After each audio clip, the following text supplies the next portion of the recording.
Ladies and gentlemen, the national anthem.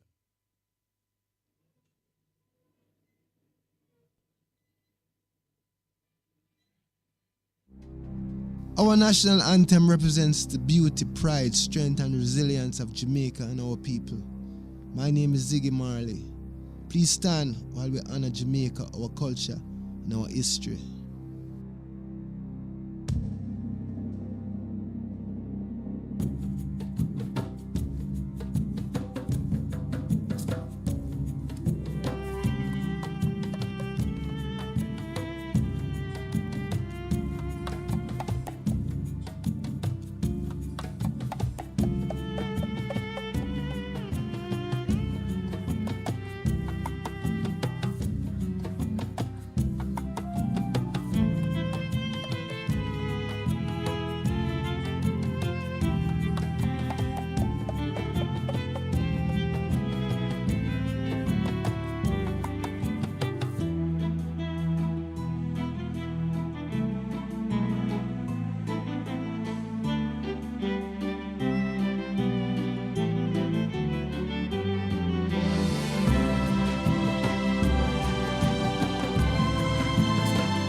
You may be seated.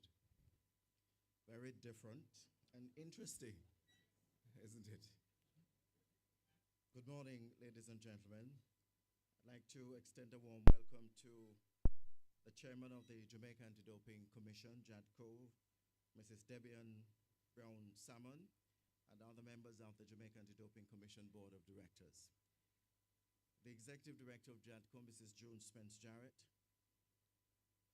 members of the sporting federations and associations, athlete support personnel and athletes, representatives from the professional groups, representatives from tertiary and secondary education or secondary institutions, other distinguished guests, members of the media, and the hardworking members of staff of the commission. Good morning and welcome. I'm Adrian Atkinson, and it is indeed a pleasure to serve in this capacity once again, being your compere for the 2025 Jadco Symposium being held under the theme Clean Sport, Shaping Jamaica's Global Reputation. And I hope that today's forum may be and will be impactful as we continue to protect the integrity of our sport.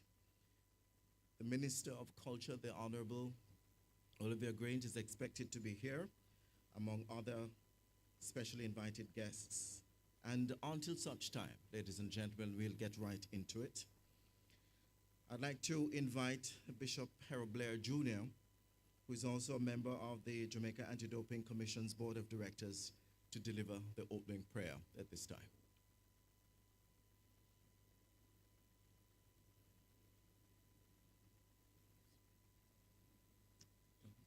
Let's pray.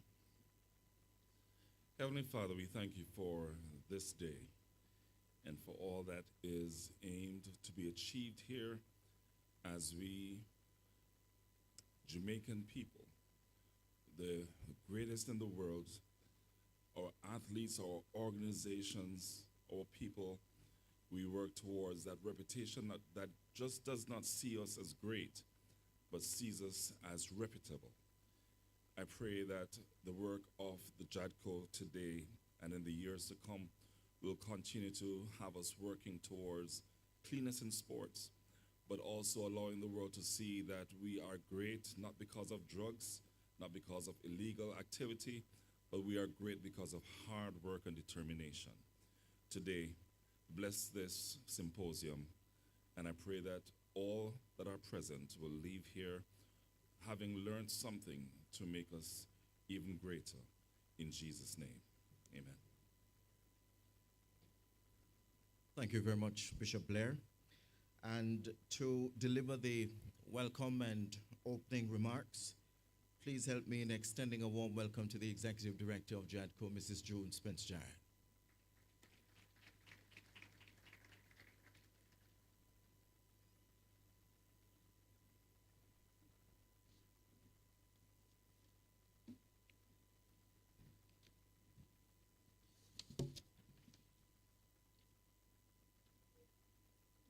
Good morning, ladies and gentlemen.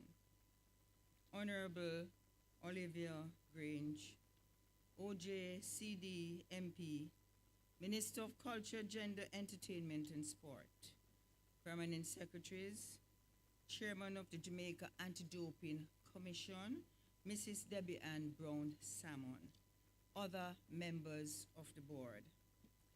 First Vice President of the Jamaica Athletics Administrative Association, J-Trays, Honorable Ian Forbes, Custos Rotularium of St. Andrew, other sporting federations and associations, athlete support personnel and athletes, representatives from the professional groups, representatives from tertiary and secondary institution, our guest presenters, other distinguished guests, members of the media, members of staff of the commission, ladies and gentlemen.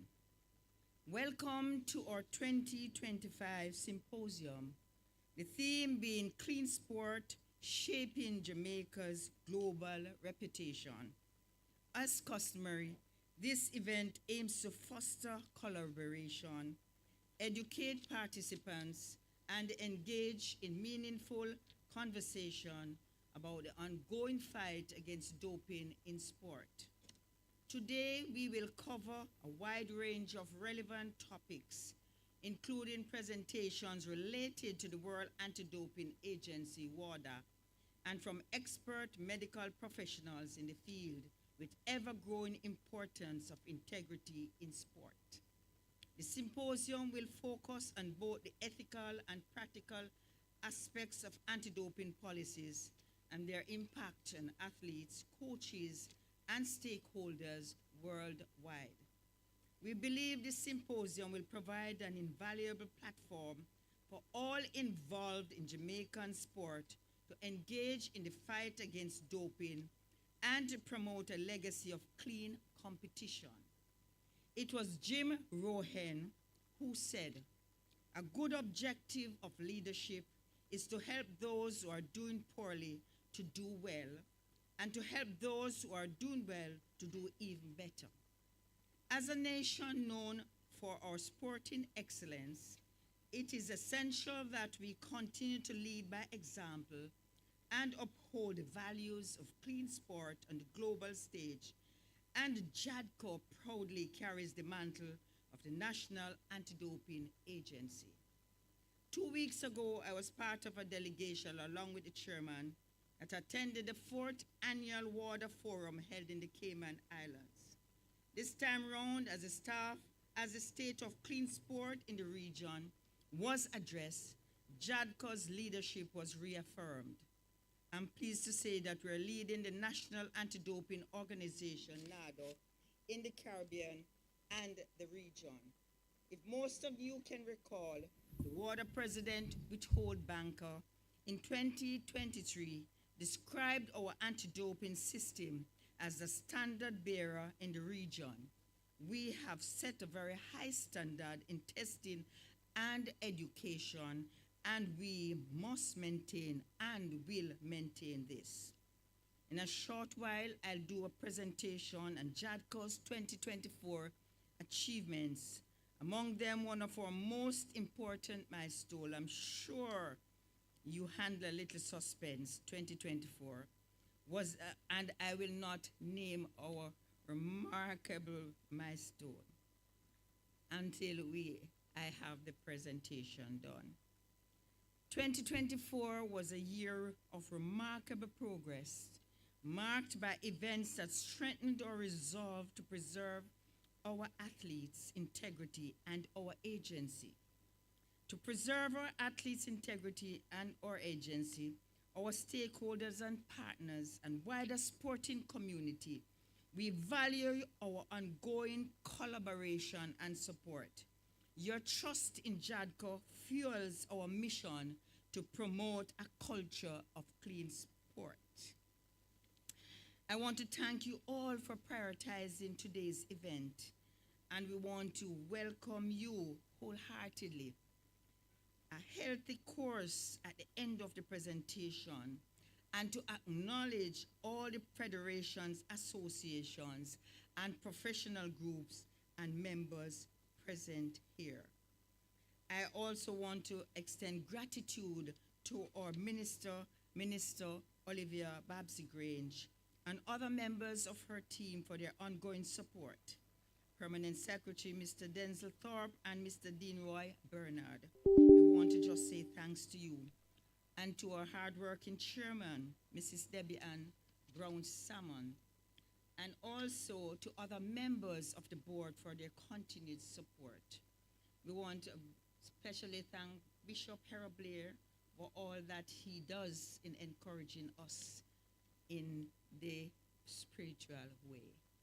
I want to especially welcome a number of persons who are present here from the associations and federations, and I usually name them and recognize. We have with us today 27 member team in this room.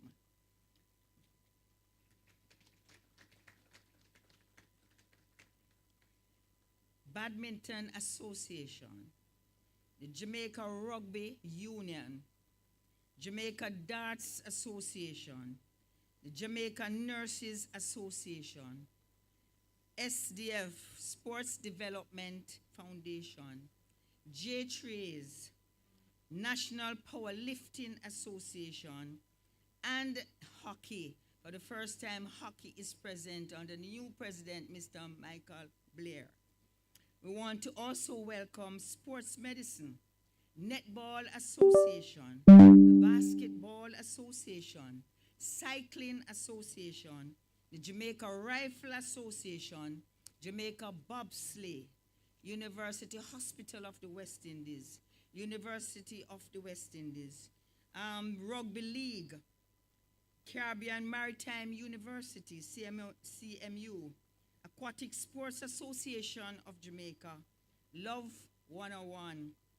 Our chairman, we have already said that already, our Equestrian Federation, St. George's College, West Indies Players Association, Jamaica College, University of Technology, and we want to especially welcome the Jamaica Observer and also our new phone partner, CNS. All the members of the media, we welcome you all, and we know today you will learn much from our presentations.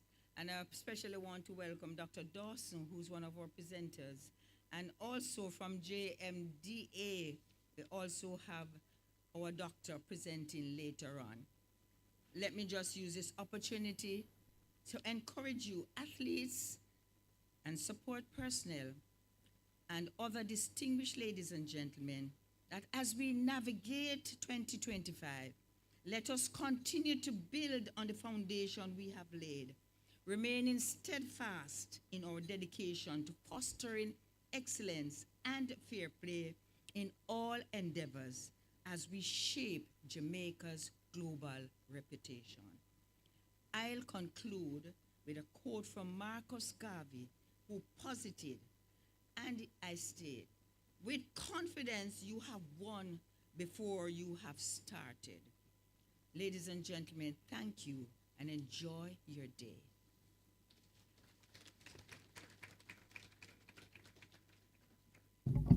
There's no way you can give the executive director of Jadco that kind of applause. Listen, when you talk about hardworking, we mean hardworking. And so she deserves that big round of applause. So once again, thank you so much, Mrs. Giant, for your hard work.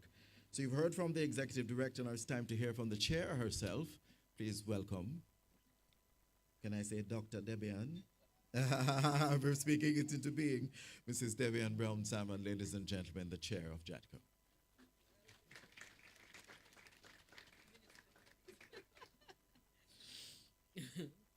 Okay. Paper here. Good morning, everyone. A pleasant and hearty good morning. I walked in this morning and I couldn't help but notice the beautiful green, yellow, and black. Mrs. Jarrett, you and the team, wonderful job. I know you stayed up late last night to have it all done and prepared for us this morning. It's looking good. Do we agree? Are we appreciative of the Jamaican colors presented, rightfully so, here this morning? Welcome again, everyone, and thank you all for being here. How many times have we done the formalities this morning? Like 3 times, but it's what we do, and I'm going to go through the list again. The minister is not here as yet, but I know she's on her way, and we know our minister. She's carrying several portfolios, and I see Andre, so perhaps she'll be here shortly. She's always supporting us. We can always count on her for that, so I know at some point in time she will walk in. So forgive her if she walks in during the proceedings. So, the Honorable Olivia Grange, as we know, she's on her way.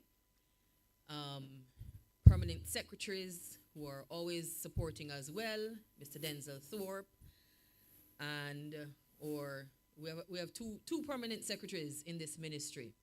Lucky the minister is to have 2 men on either of her arms wherever she goes, Mr. Thorpe and Mr. Bernard, who I think one of the 2 will be in attendance as well. My board of directors, also the Honorable Mr. Ian Forbes, CD, JP, first VP of the J3As, should be here as well.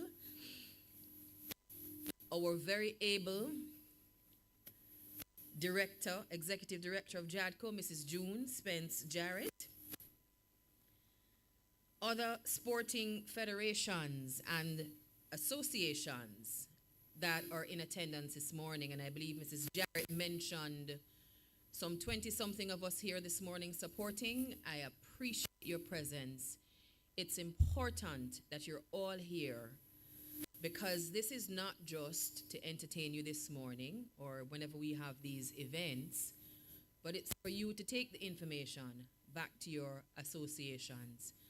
That is the hope that we have when we put on a symposium of this nature. Athlete support personnel and athletes. Where are the athletes in the room? Athletes? Any athletes in here? Just raise your hands where you are. Most important persons, I think, in this room, the athletes or Jamaican athletes. Welcome, and thank you for being here. Representatives from the professional groups, representatives from tertiary and secondary institutions, other distinguished guests, members of the media who also help us to carry the information, members of staff of the commission. A hearty good morning to you all again. I trust that 2025 is already bearing evidence of a promising trajectory for each of you. Thank you all for making this annual event a priority. This is a flagship event for the Jamaica Anti-Doping Commission, which fosters meaningful dialogue with our stakeholders, our stakeholders and partners.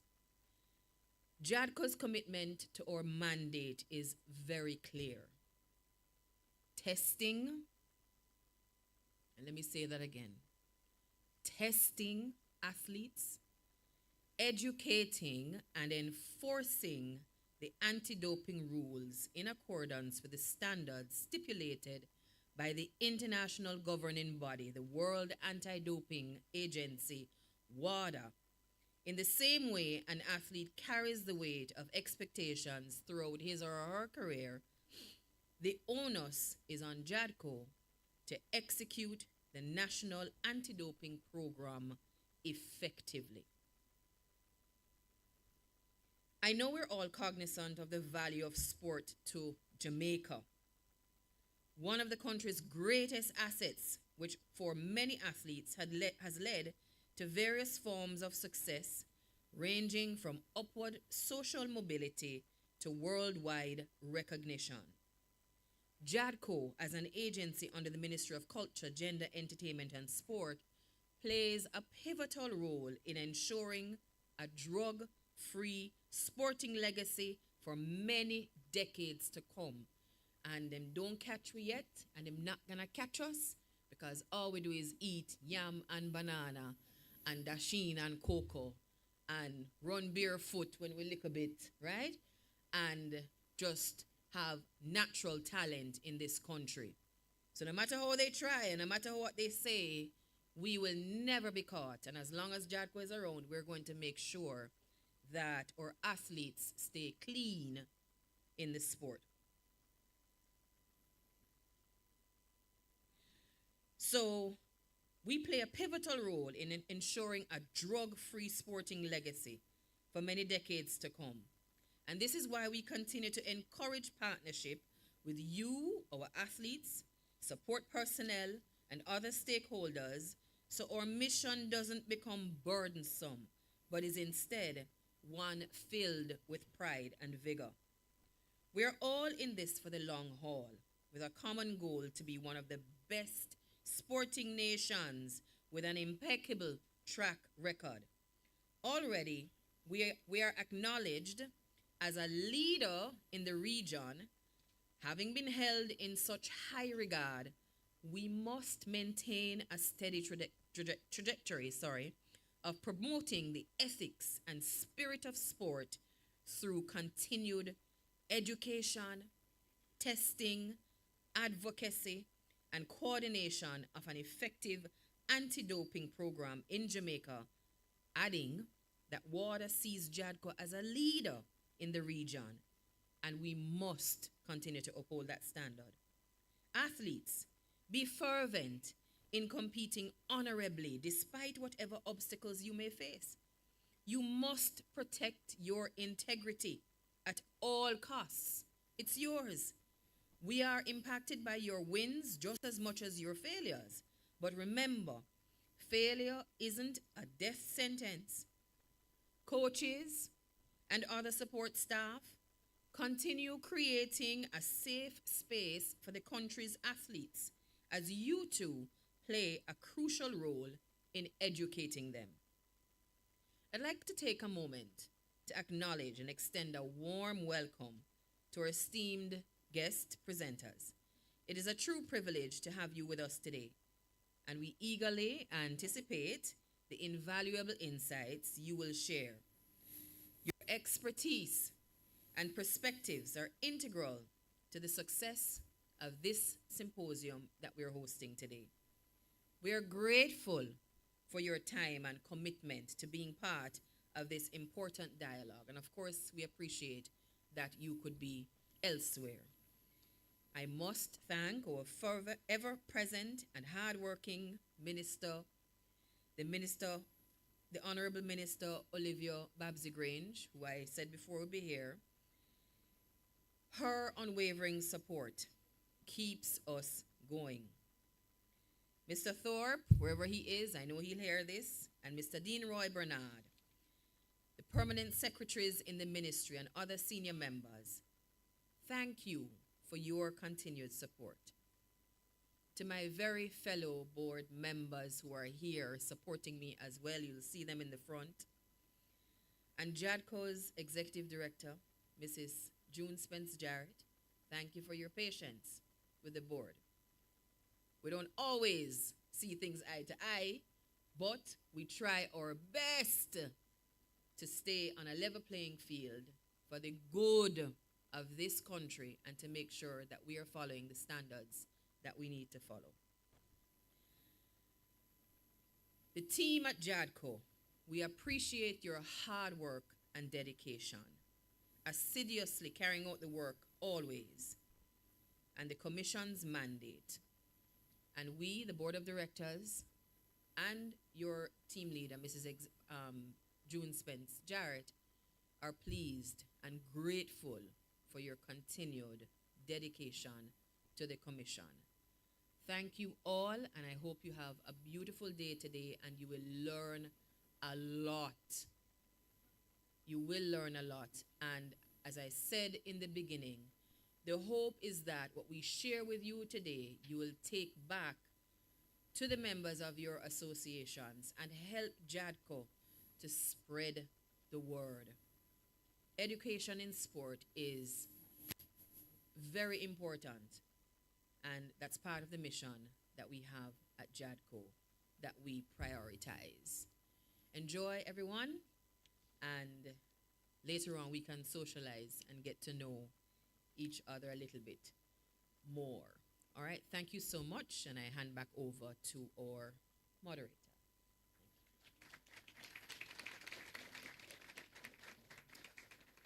I see you learn your lesson. All right, ladies and gentlemen, once again, Mrs. Debbie Ann Brown Salmon, Chair of Jadco. And before we get into our sessions and invite our other speakers to deliver messages or endorsements, I'd like to ask you to help me welcome a gentleman who is going to grace us with his talent this morning. And please help me welcome the vocalist who goes by the name Israel Campbell, ladies and gentlemen. Israel, what if him gone down to? He's here.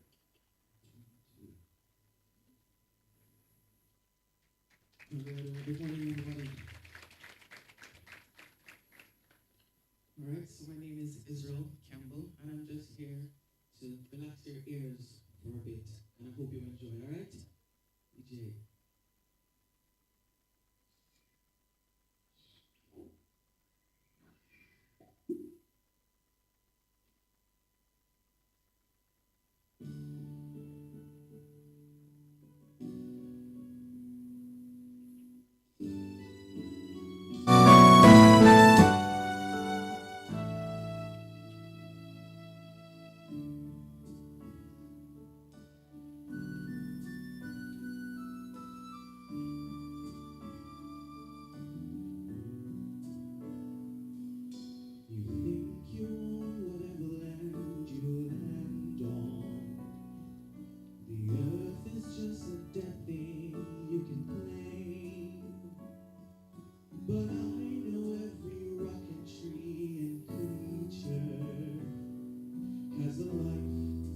Spirit has a name. You think the only people who look and think like you. But I know every rock and tree and creature has a life, has a spirit, has a name. And have you ever heard the wolf cry to the blue corn moon? Or ask the grinning bobcat why he grinned? Can you sing with all the voices of the mountain? Can you paint with all the colors of the wind? Can you paint with all the colors of the wind?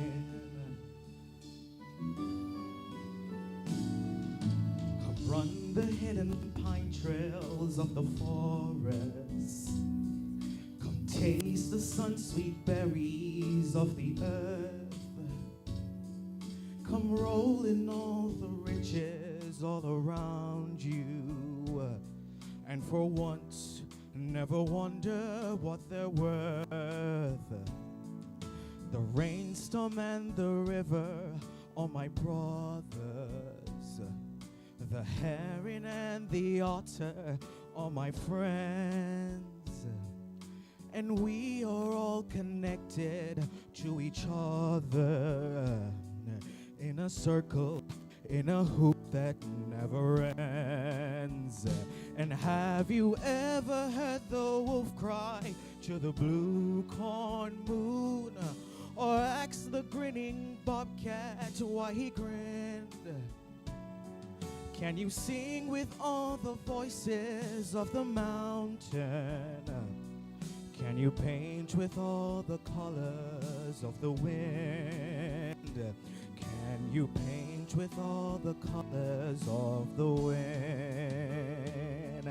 And how high does the sycamore grow?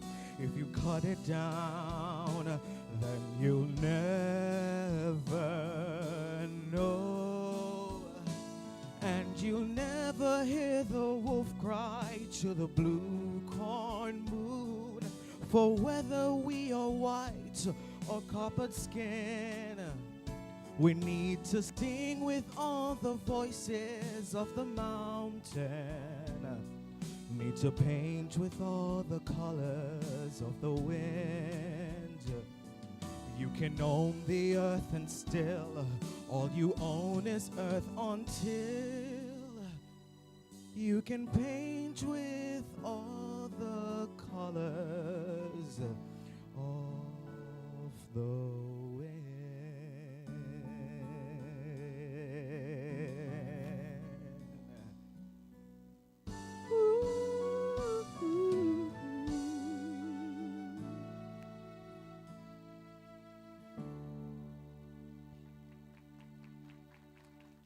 Thank you.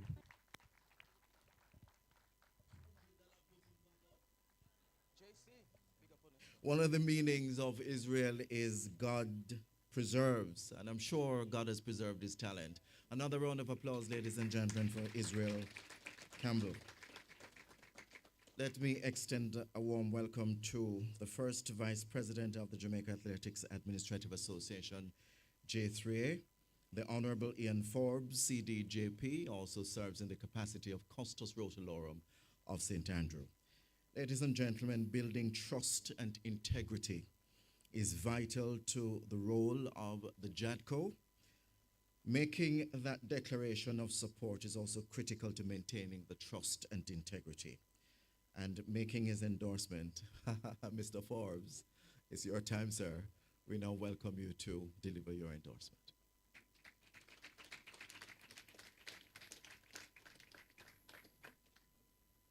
Thank you very much, Mr.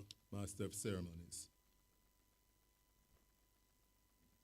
This is Debbie Ann Brown, Salmon, Chairperson, Jadco, Bishop Harold Blair Jr., Board Director. This is June Spence Jarrett, Executive Director, Jadco. This is Suzette Ison, Principals Director, Sports Policy and Management, the Ministry of Culture, Gender, Entertainment and Sport. See Mr. Alan Beckford, General Manager of the Sports Development Foundation. I see a number of coaches, athletes, media, and other distinguished persons. And I greet you by saying, pleasant good morning to you all. It is indeed a privilege to be invited to this very important forum. And I must commend the Jamaica Anti-Doping Commission for organizing and executing this symposium under the theme, Clean Sport, Shaping Jamaica's Global Reputation. Of course, the primary role of Jadco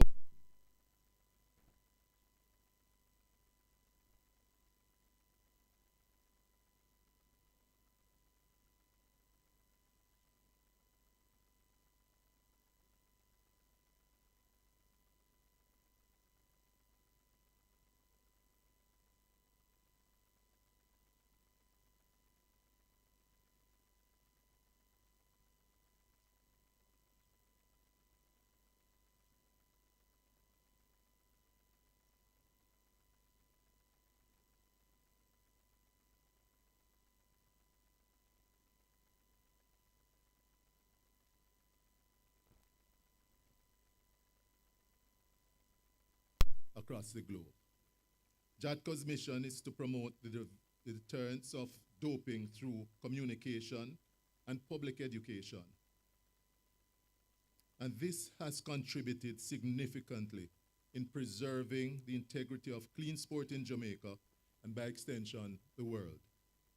In sport, we all know that all athletes participating should do so with equal opportunity for success.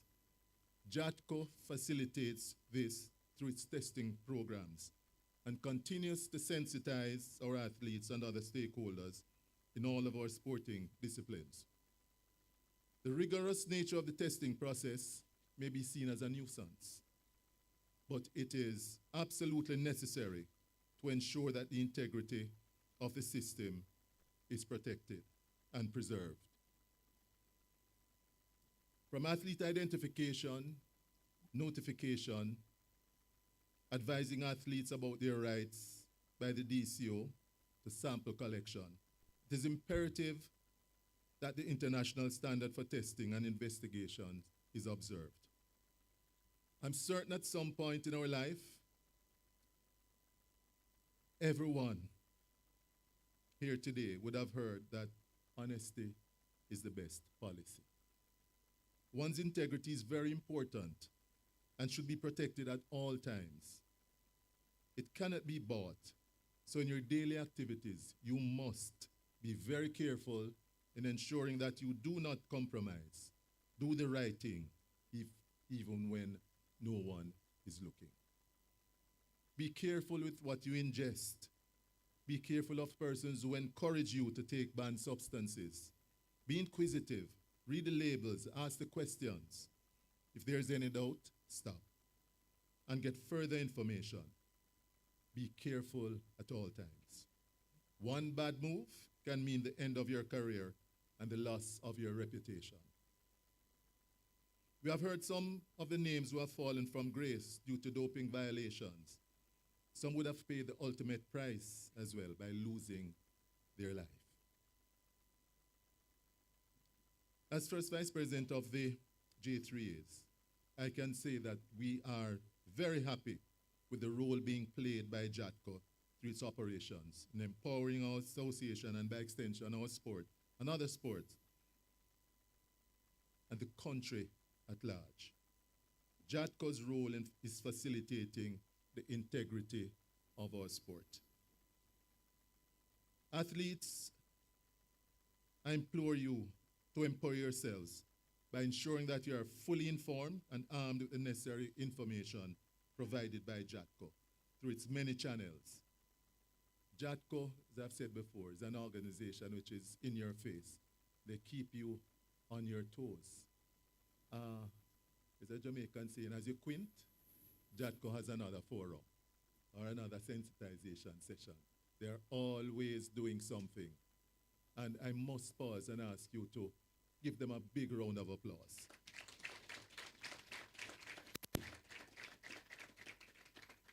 So they're using all the channels, social media, traditional media, you name it, they are out there. I have observed, I've had the privilege of observing testing protocols at the highest level, including the Olympics, as well as locally, both in competition testing as well as out of competition testing. And I must say, Jadco's performance ranks highly in comparison to what I have witnessed over these years.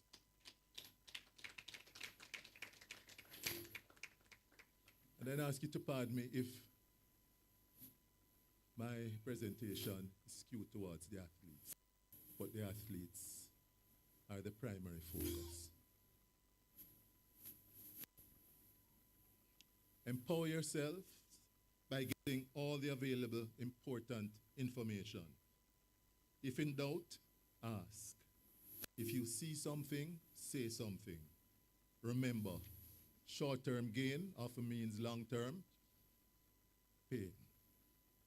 Do the right thing at all times and continue to empower yourself by seeking all the knowledge and information that Jadco continues to offer. And in closing, I'd just like to say I fully endorse the tremendous work that Jadco continues to do, and I'm pretty certain Mrs. Florette Blackwood would also agree. They also look forward to your continued collaboration with all the stakeholders, the continued support of the government of Jamaica. Jadco, I congratulate you on a job well done. Thank you.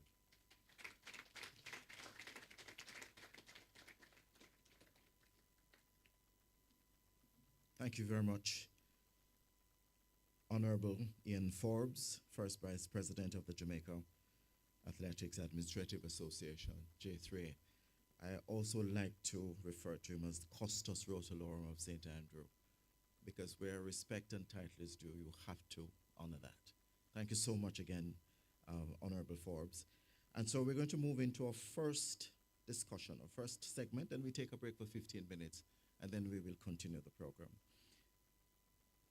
Okay.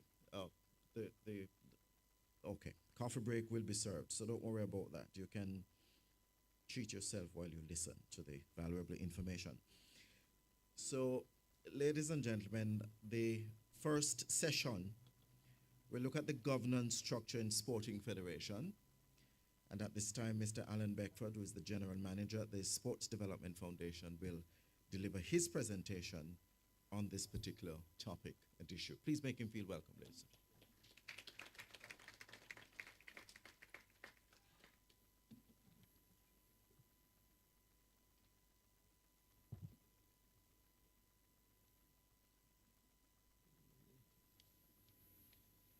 Notice this podium is kind of sided off here.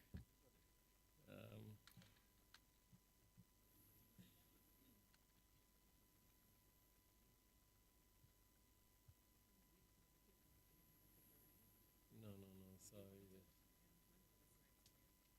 All right, but yeah, you can see right there. Let me just move this over a little bit. Sorry, guys.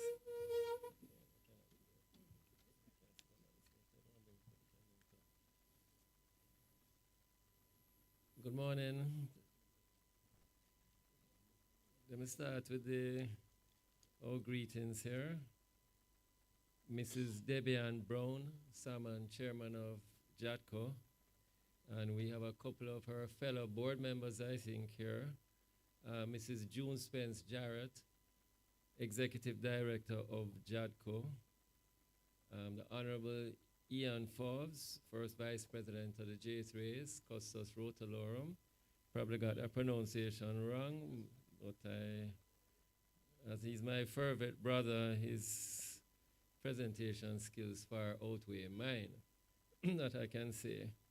Mrs. Suzette Eisen, our Senior Director from the Ministry. And though I did greet Mrs. Florette Blackwood a while ago, but Mrs. Florette Blackwood, board member of Sports Development Foundation, also board member of Jadco.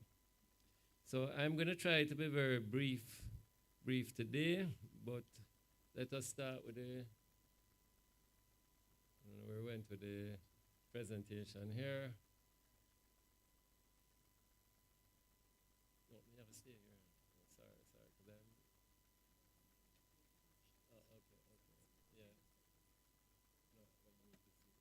Thank you. All right, so we start with let me just move this. Sorry about this, guys. I wasn't anticipating a slide in podium. What we'll be looking at today is governance of national sporting associations, and I use the term national sporting association, or national sporting organization. So this will also include whether it is a club, a national federation. Governance is important in all ways. So what is the Sports Development Foundation? I think most of us know what the Sports Development Foundation is. We provide funding for infrastructure projects, also generally for sports, and we are concerned generally with the growth of human capital in sports. A quote for sports governance, and I want us to all look at this very carefully. Of course, governance, we can look at it for different ways. We look at the structure, We look at the people, communication, standards and conduct, policies and processes. What is structure? Have we all looked at our structure as organizations? Do we, for example, our national associations, do we have a board which is properly structured, a board which we have taken the time to see will cover all of the areas that we want to cover? For example, have we got athletes reps on our board? Let us not forget at the end of the day, sports is about our major stakeholder who is the athlete. If you, for example, go to the IOC Code of Conduct, sorry, the IOC, right, the IOC code, let me get that name right on that one there, but they include in it, for example, that you must have an elected athlete on your National Olympic Committee. And the IOC have set these standards, and I think they're good standards for us to follow. So how many federations here have an elected athlete on your board? Put your hand up if you do.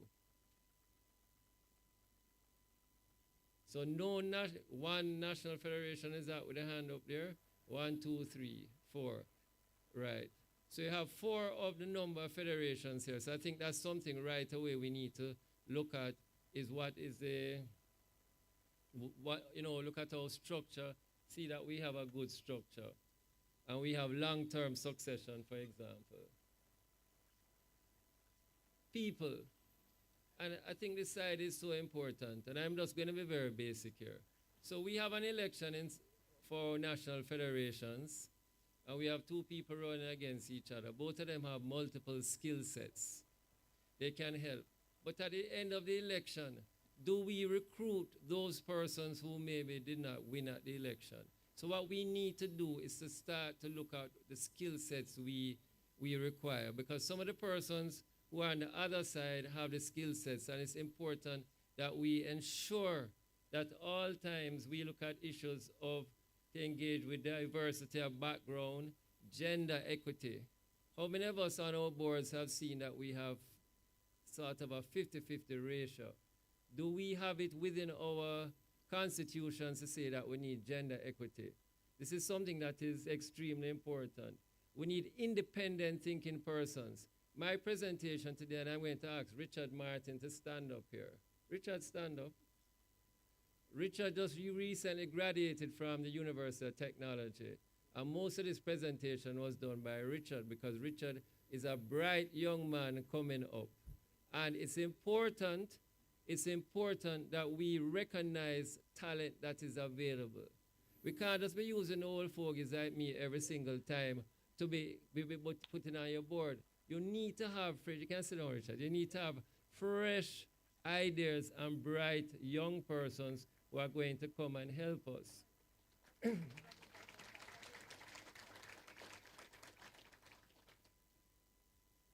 We recently, as the Sports Development Foundation, had a panel discussion which included sponsorship. And we went into other areas. We got somebody who was a party promoter to help us with our presentation, because it's entertainment and it's the same thing. So please, I'm emphasizing this issue of people. Can you reasonably say that you have gone out and got all the possible talent that is available to be on your board? Standards and conduct is really important. We need to set our standards, maintain the standards, because at the end of the day, your organization is being looked at from the externally, and you're going to be judged by this, and it's going to affect you. Policies and processes. You should be complying with all the applicable laws and regulations, consider the social and environmental impact of their decisions, undertake responsible financial strategic planning. And I'm just going to jump a little bit out to the slide here. So for example, Director Eisen is here, Senior Director, and we sit many times in pain in that you say you're hosting a Caribbean Championships, and we get a proposal that only has an expense side of it. So there's no income on it. You give us these proposals a month or 2 before. Is that correct, Mrs. Eisen? And then, so it means you have not planned. Recently, and I was happy to hear that, and I will name the federation, the Table Tennis Federation has been speaking to us. Their championships is next year, and that's what you expect when you're planning. So you need to have your policies, your strategic planning should be done. How many federations here have a 5-year strategic plan? Thank you. Question, and I'm not seeing you in the light there, but I'm happy that there are a number of federations that do have it. But it's something that we should have had everybody just putting up their hands at the same time. Compliance. Many of us have, as national federations, have been incorporated. Have we all every year fulfill the annual return, done our annual returns? Can we say we are fully tax compliant? So many federations come to the SDF to assist them with importing, but really you should have the flexibility to do it yourself if you are ensuring that you're fully compliant. And we at the SDF and generally government needs to ensure that our funds are being properly spent and that you are a reliable organization, a reputable organization.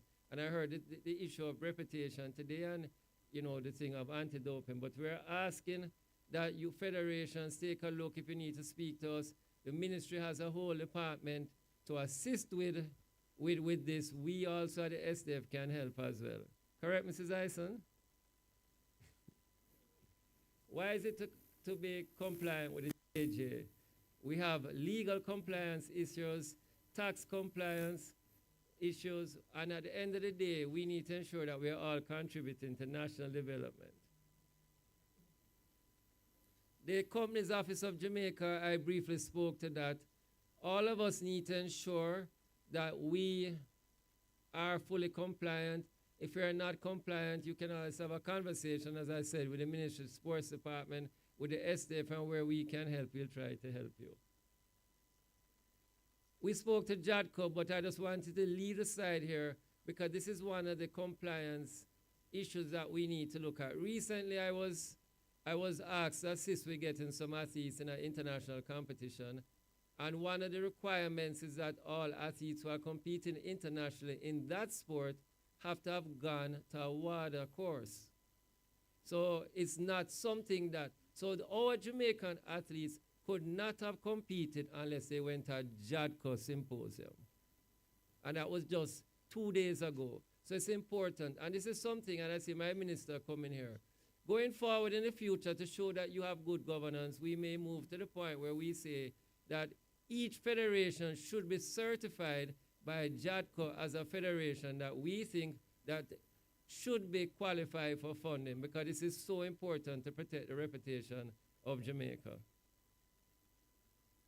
Why is it important to comply with the cooperative and friendly societies? This goes without saying. The fact is that we are all non-profit organizations and we should all be registered, and it's important that we are fully compliant so we can gain the benefits which you can get. DPA, that's another issue now. How many persons have a data protection officer? How many persons have been understanding the data protection? This is, from a governance point of view, this is so critical. Many years ago, the European Federation, Europe started with the data protection, and it's important all of us understand that we have extreme responsibility when it comes on to protecting data.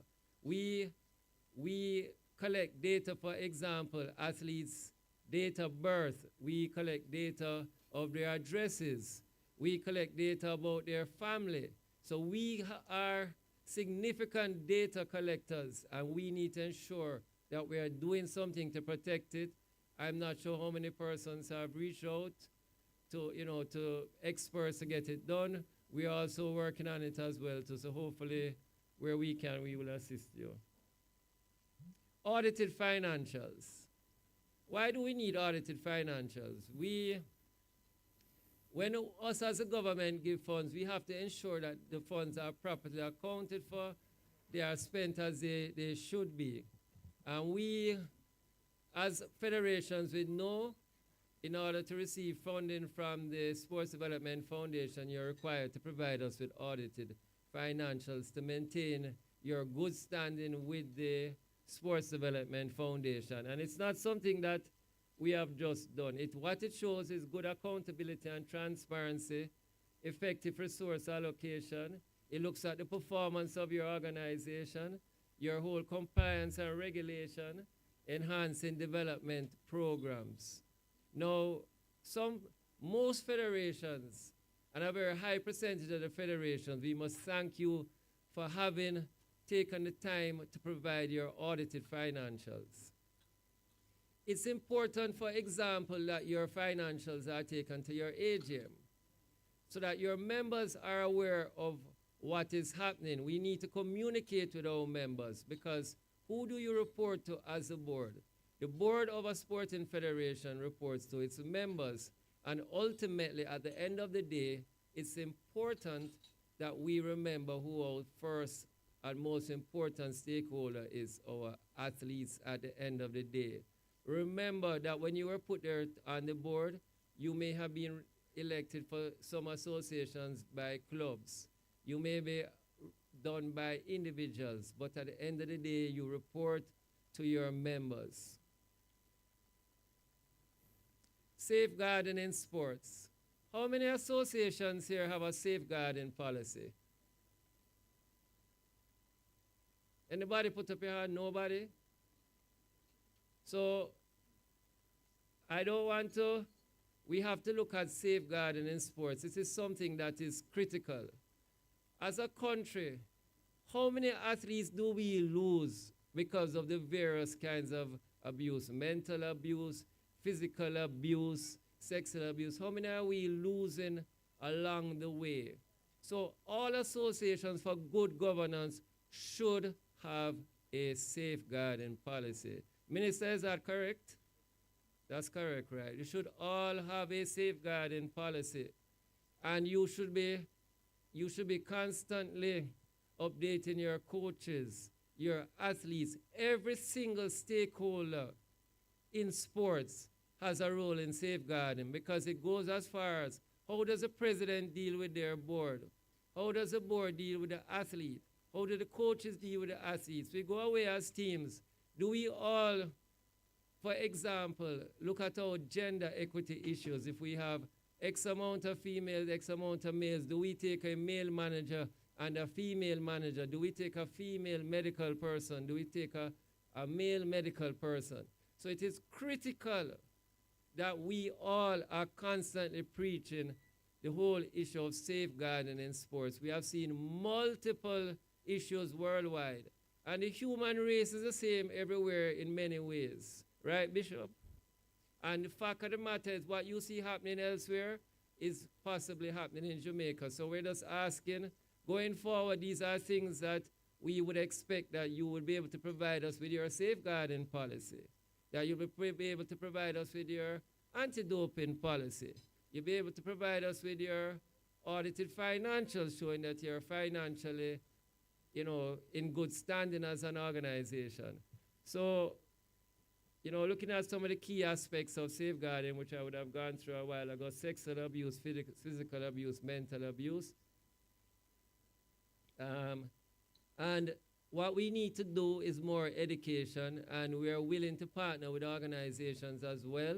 If you have your seminars, it's good maybe you have a seminar where you can then invite other member federations, other federations as well too.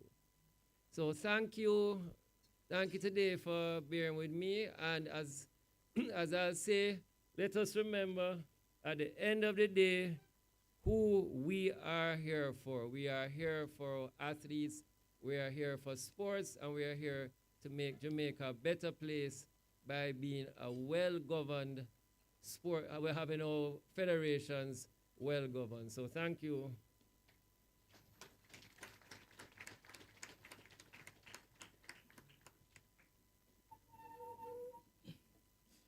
Thank you once again, Mr. Alan Beckford, General Manager at the Sports Development Foundation, for delivering his presentation. I'd also like to extend an apology on behalf of Mr. George Legister, who is unable to be with us today. He should have been presenting on the same topic. Ladies and gentlemen, It is always my pleasure, without a doubt, to welcome, I think, the hardest working minister. I don't care what you want to say. Good? And she's looking rather resplendent, as always, in her magenta, well-tailored outfit this morning.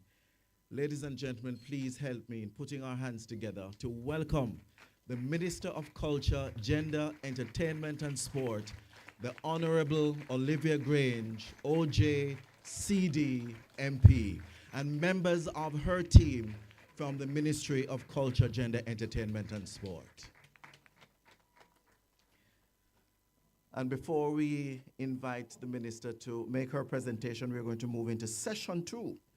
And the session will focus on the complaint, pain management, and athlete health. And I know all athletes and support personnel in particular will find this very interesting. So ladies and gentlemen, leading this discussion, I'd like to welcome Dr. Paula Dawson, consultant, physiatrist, and sports medicine lecturer, as well as medical director, Rehabilitation Institute of the Caribbean Limited. Make her feel welcome, ladies and gentlemen.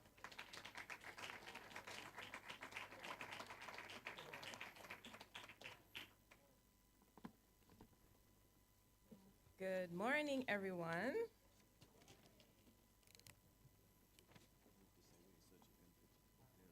I'm actually, sure, I'm good. You can if you want.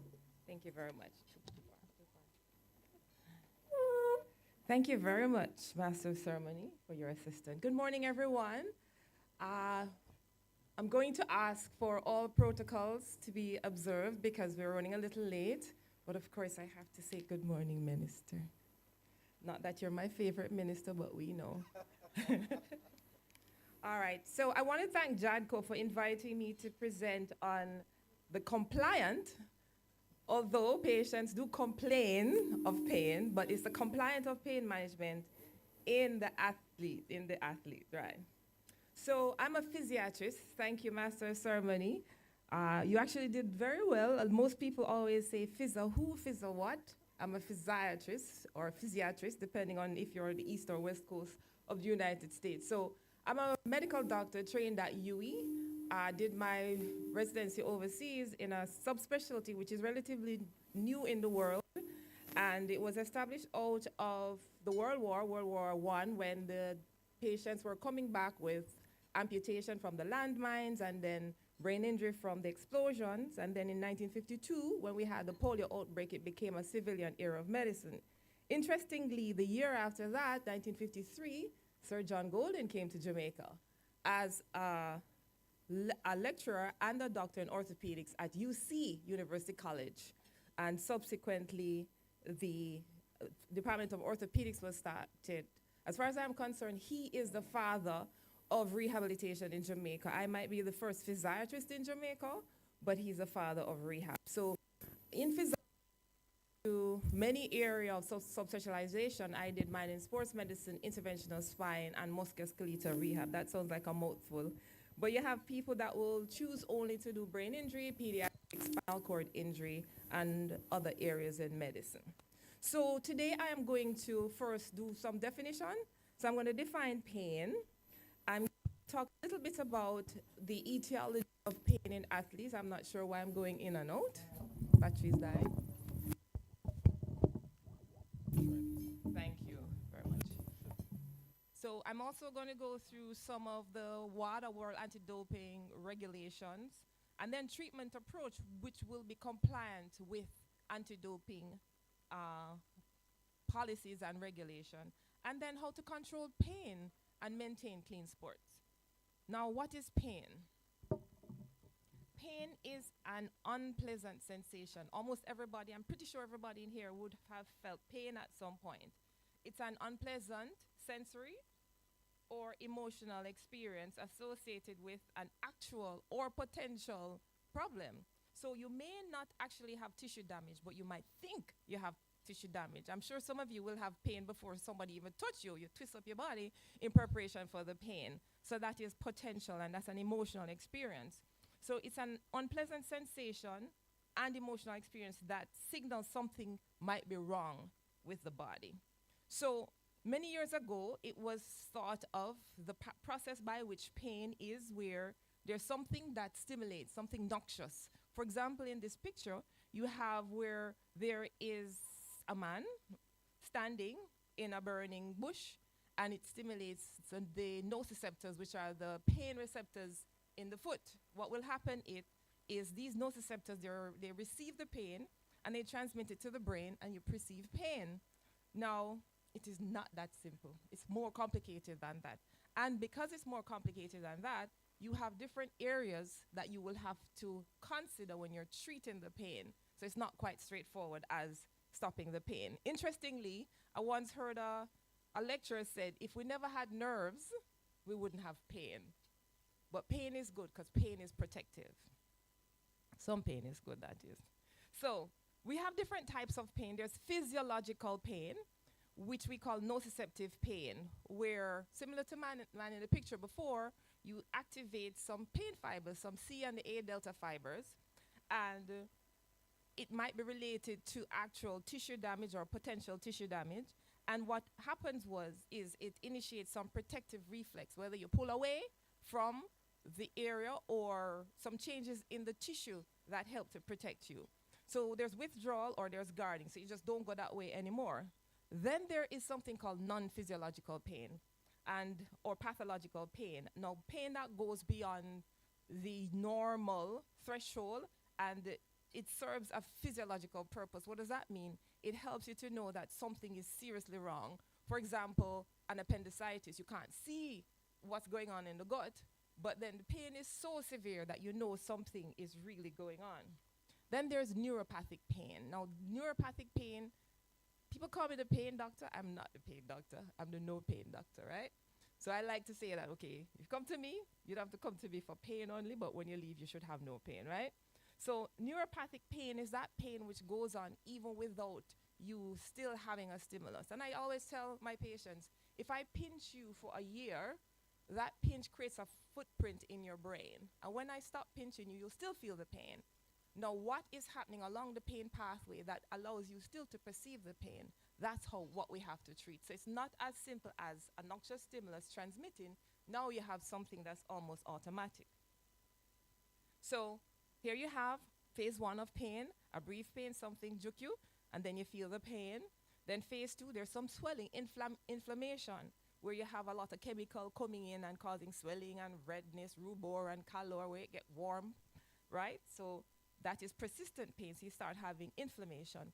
Now when it continues, remember I mentioned to you before, where you have nerves, like what we call it now, upregulation, where the pain fibers are now heightened. So even feather touch you, temperature changes, when the time get hot or cold, emotional changes. What will happen in the body is, because you've had the pain transmitted for so long, what will happen is you have some new nerve fibers jump over from the regular fibers, from your temperature fibers, from your emotional fibers, and they go along the pain fibers. And now temperature change, emotional change will also now cause pain. That's what we call upregulation. So this is like a very, very busy diagram of pain coming from the periphery. Down the bottom, you'll see the tendon, the muscle, all of those things will transmit, and that round circle at the top, that's the spinal cord. So the sensation will go in and then up to the brain, right? Through the dorsal horns, and it goes up to the brain. Now, that's all scientific. So let's talk about the pain in athlete now. Commonly, though, it's thought to be because of tissue damage. So there's an acute trauma in our athletes, whether it is a torn muscle, a knee injury, a strained ligament, a torn tendon, concussion, a hit in the head, a bruise, a cut, a laceration, spikes, scrape of your foot, toothache, believe it or not. So athletes can still experience pain that you and I experience, right? From back pain, neck pain, toothaches, etc., or even dysmenorrhea, period pain. Women will have period pain as well, right? And so you can have an acute situation for the athletes where it's a regular tear or overuse. A lot of our athletes will have shin splints, as you guys know, which is the pain in the pretibial area, which is over the shin.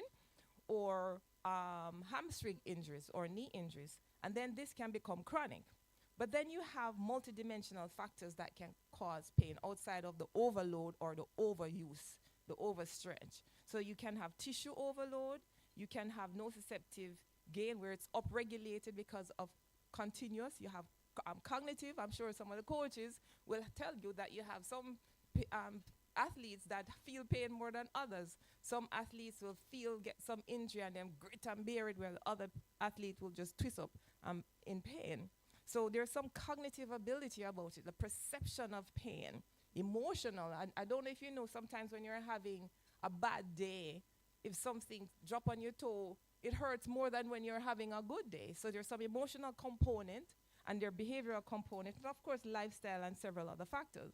Now it's important for me to show you this diagram, not because I'm trying to turn you into chemists, but to show you that that round square thing at the top, arachidonic acid, that chemical is the chemical that first start the process of perceiving pain.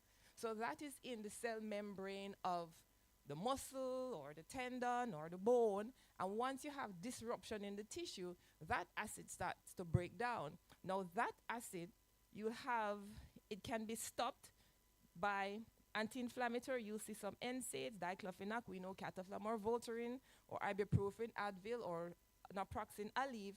It can block the breakdown of that acid, arachidonic acid.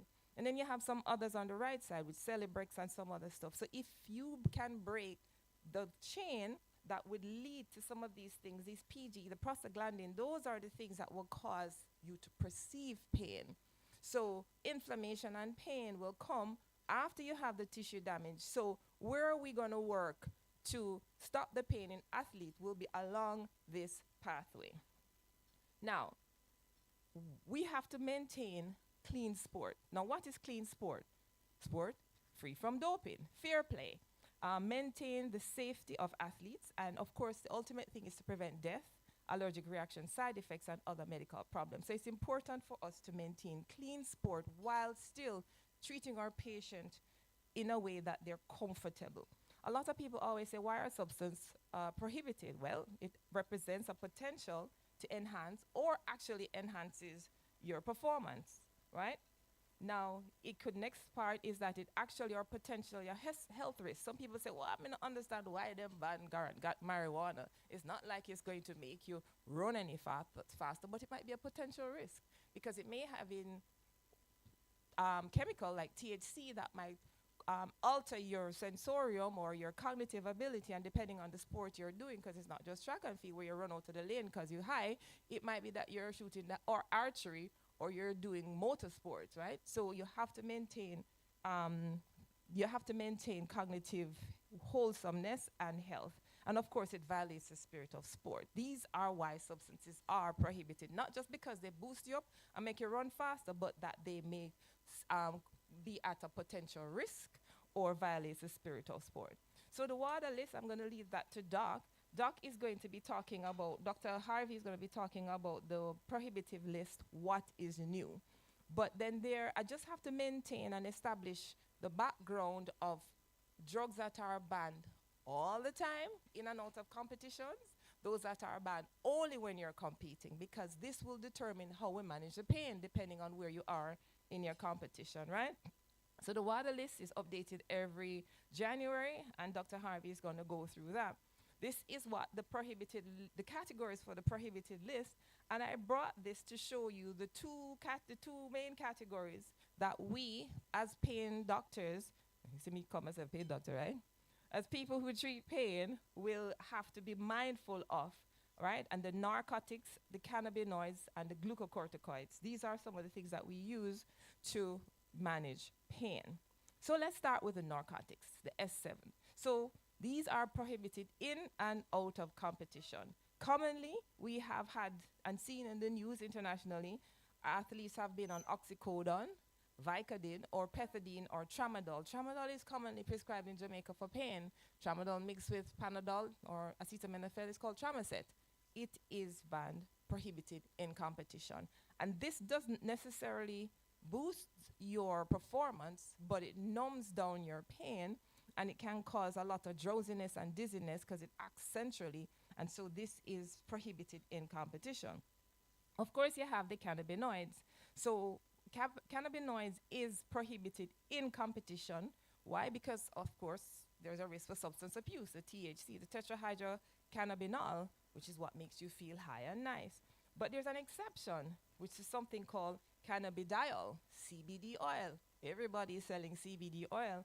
Although it might be permitted, most times you cannot be sure that the CBD oil is free of THC. Exactly.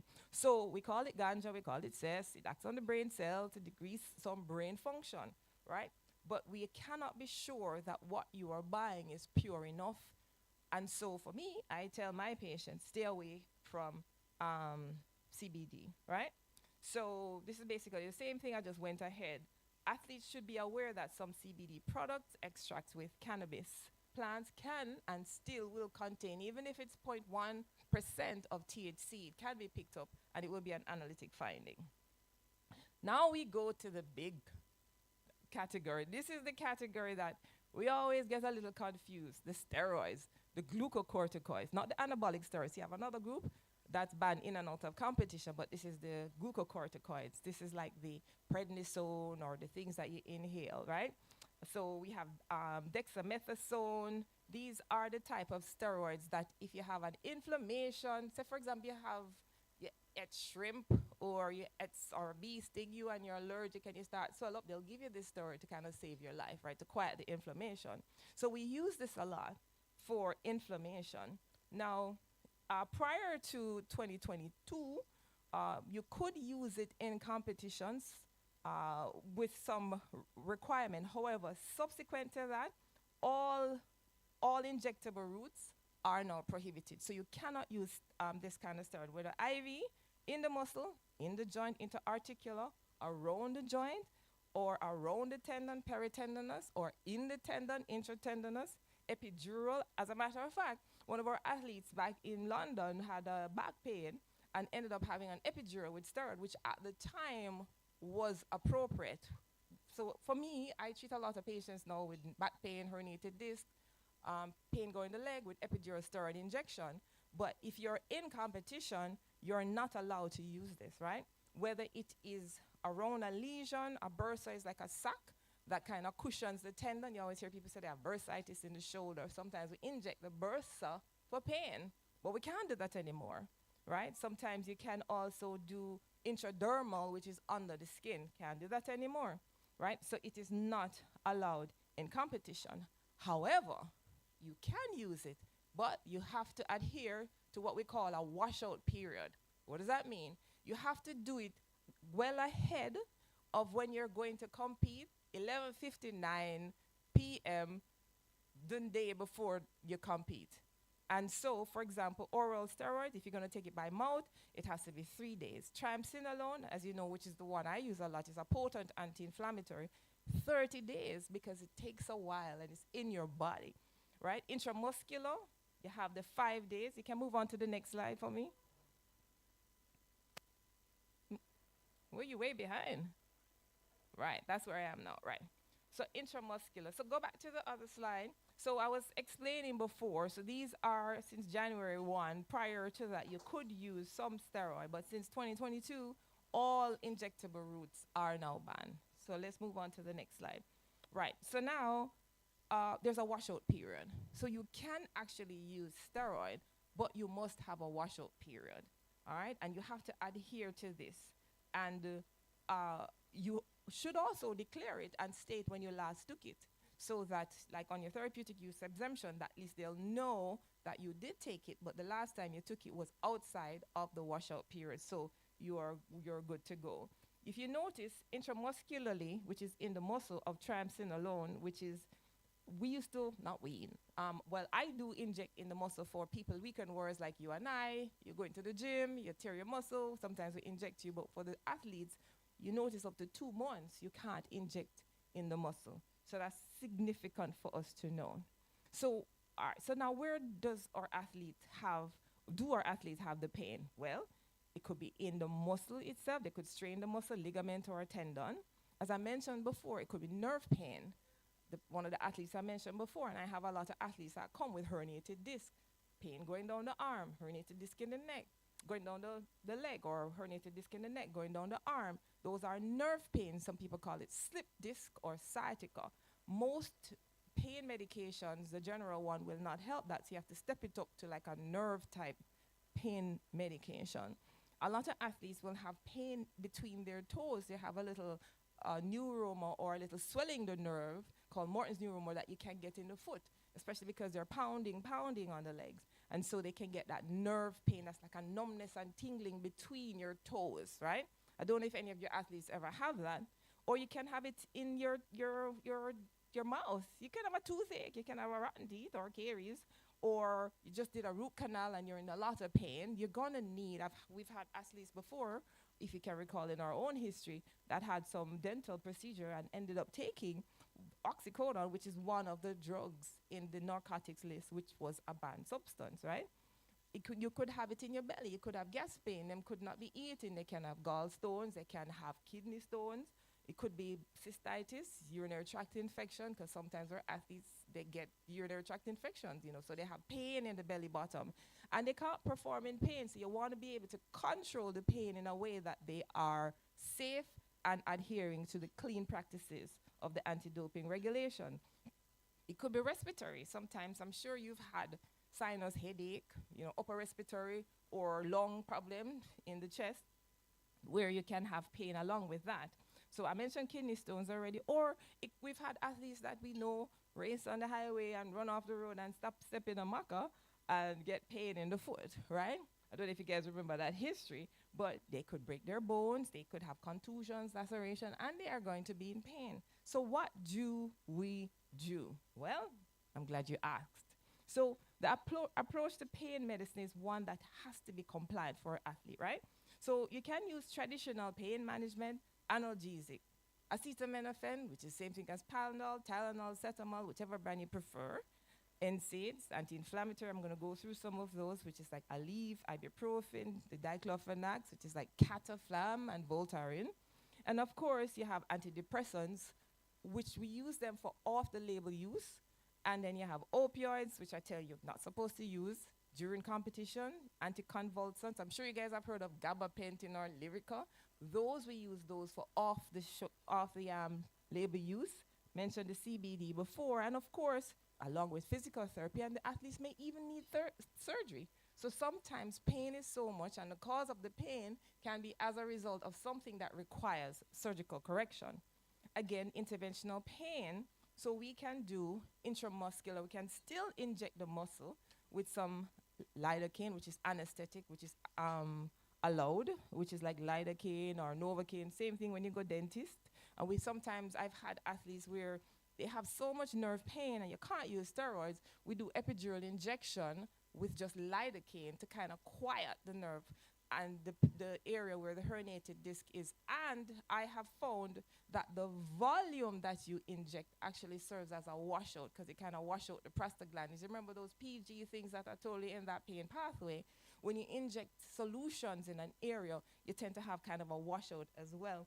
And of course, you have some other things that we're going to talk about: radiofrequency ablation, spinal cord stimulator. Those are physical treatment which are compliant with the regulation of anti-doping. And of course, you have alternative pain. People always ask about acupuncture or some chiropractic care, and physical therapy, massage. And we're going to go through some of those. And chronic pain management. And what is chronic pain management? Chronic pain management is multidisciplinary approach. What do I mean by that? Well, you usually have the doctor, the physiatrist, or the neurologist, or the orthopedist. Then you will have the physical therapist, because you need motion. Motion is lotion. You have to move to move. If you don't move, you won't move. Then you may need some psych, biofeedback technique, because sometimes it just is for you to understand what you're feeling is not really damaging the tissue, and for you to kind of get past that point and kind of reset the thermostat or the level to which you start perceiving pain to be harmful, right? So you kind of retraining the body. So how is the pain treated? Well, it's based on where it's coming from, what caused it, and how bad it is. So let's go through them. Acetaminophen, can you use it in and out of competition? Yes. We don't know how it works fully. We think it works through the CNS, central nervous system, to reduce pain and fever, which is kind of a good side effect if you have fever as well. What do I mean? Well, of course, you guys know what fever is, but whenever you have an inflammation, don't you always get some warmth? Like when your foot swell up, you get warmth, right? So it helps to bring down the temperature in that area. And it may reduce. You remember that Cox thing that I showed you in the diagram when you have the arachidonic acid at the top? So we believe that acetaminophen, which is panel, kind of helps with that, right? But it's a weak inhibitor of that enzyme, which allows you to go down all the way through the pain cascade to produce those PGs, the prostaglandin. Those are the pain chemicals. So if we can prevent pain chemicals, we can prevent the perception of pain. Oh, I had put it back just to remind you. So here's the acid, and these are the enzymes, the COX-1 and the COX-2. We believe that acetaminophen helps with it. And NSAID, of course, we know that NSAID, you can move to the next slide, right? So we know that NSAIDs, so which slide is that? So that was the, right, so the NSAID slide, right? So anti-inflammatory, NSAIDs mean non-steroidal anti-inflammatory drugs. Yes, in and out of competition, there's so many of them. Aleve, naproxen, celecoxib, cataflam, diclofenac, NICE, aspirin, and so they are useful. The problem with them is if you use them too much, they can irritate your stomach and cause gastric irritation, and then you have a secondary pain. Muscle relaxant, a lot of times athletes will have muscle pull, and when the muscles pull, whether it's in the back, they also get spasm in the muscle, so they're not up. I'm sure some of you would have felt a pain in your neck at some point where you have your muscle tight up and you wake up and you can't turn your neck from left to right, or you can't straighten up because your back is killing you. Well, you may need a muscle relaxant. Unfortunately, all of the muscle relaxants are allowed in and out of competition. The only thing is they kind of slow you down. Norgesic, I find, one of my favorite drugs to prescribe, it kind of make you feel kind of sleepy-ish. It has in acetaminophen as well. If you Google it, the old one that was manufactured by another company had in aspirin, but this one does not, and Midocalm. I would think that Valium would be not allowed during competition, but it is, believe it or not, diazepam. So steroid, again, this is an excerpt from the diagram that I had before, the table that I had before. In competition, definitely not. Out of competition, yes, but you need that washout period that I mentioned before. So steroids are useful, but they have to be out of competition. Antidepressants, in and out of competition, yes. Now you're going to say, why are you mentioning antidepressants and we're talking about pain? Well, I'm glad you asked. Why? For two reasons. Some antidepressants are used off the label for pain management, and also to help with your emotional state can help your pain as well, and your performance might improve. Anticonvulsants, what are you talking about seizure though, Dr. Dawson? Well, I'm glad you asked again, because another off-the-label use for anticonvulsant is pain management. So gabapentin, which is Neurontin, and pregabalin, which is Lyrica and Pregasafe, which is brought in by LASCO, is also used, yes, Ms. Denise West, is used for off-the-label use for nerve pain, right? And of course, you have opioids. In competition, no. So no Tramadol, no Tramadol, no oxycodone, no morphine, no fentanyl, any of those high-end stuff, you should not use it. Except for Panadine, which has in codeine, which is allowed. So you can take Panadine. The problem with Panadine is very constipating. Of course, everything has a side effect, right? And of course, you have the CBDs that you can use in and out of competition, but not me. I'm not prescribing it because it may have in the THC, and then you're going to be fine. Now you have some fancy stuff, interventional pain, where you can actually use trigger point injection. I inject a lot with trigger point, putting steroids in the area. Bupivacaine is another type of numbing cane, like what you get when you go to the dentist, right? Nerve block, which is done under X-ray guidance. So you bring the patients into the operating theater or an office that has a machine called a C-arm, a special X-ray machine, and you're able to see through, when you see the X-ray, the bone alignment or the knee alignment, and you line it up and you push the needle right in the area or the muscle. You can do it on the ultrasound guidance as well, and you inject with lidocaine. Again, I find it numbs the area, but it serves as a washout to help those PGs. You remember those prostaglandin, the thing from arachidonic acid, to help pain management. Steroids in competition, no. Steroids out of competition, yes. Washout period. And why I have steroids back here is because sometimes we inject it.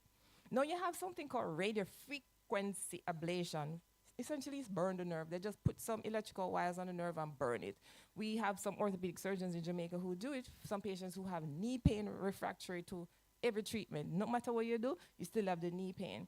And so you can see that in the diagram, though you have a drawing, and then below it you have the actual electrodes that they put around the geniculate nerve, which is a nerve which goes to supply the knee. Again, remember I told you, if you don't have nerves, you can't feel pain. So we block the nerves. We also do it for the back as well, for the sacroiliac joint as well. They also do spinal cord stimulator. We don't currently do spinal cord stimulator in Jamaica. What is a spinal cord stimulator? Well, patients that have pain, chronic pain, have had surgery, we don't know what to do after that. We actually put, and you see that the skeleton, we have the lumbar spine and the pelvis, we put a wire with some electrodes, some actual electrodes, and we lay them on top of the spinal cord.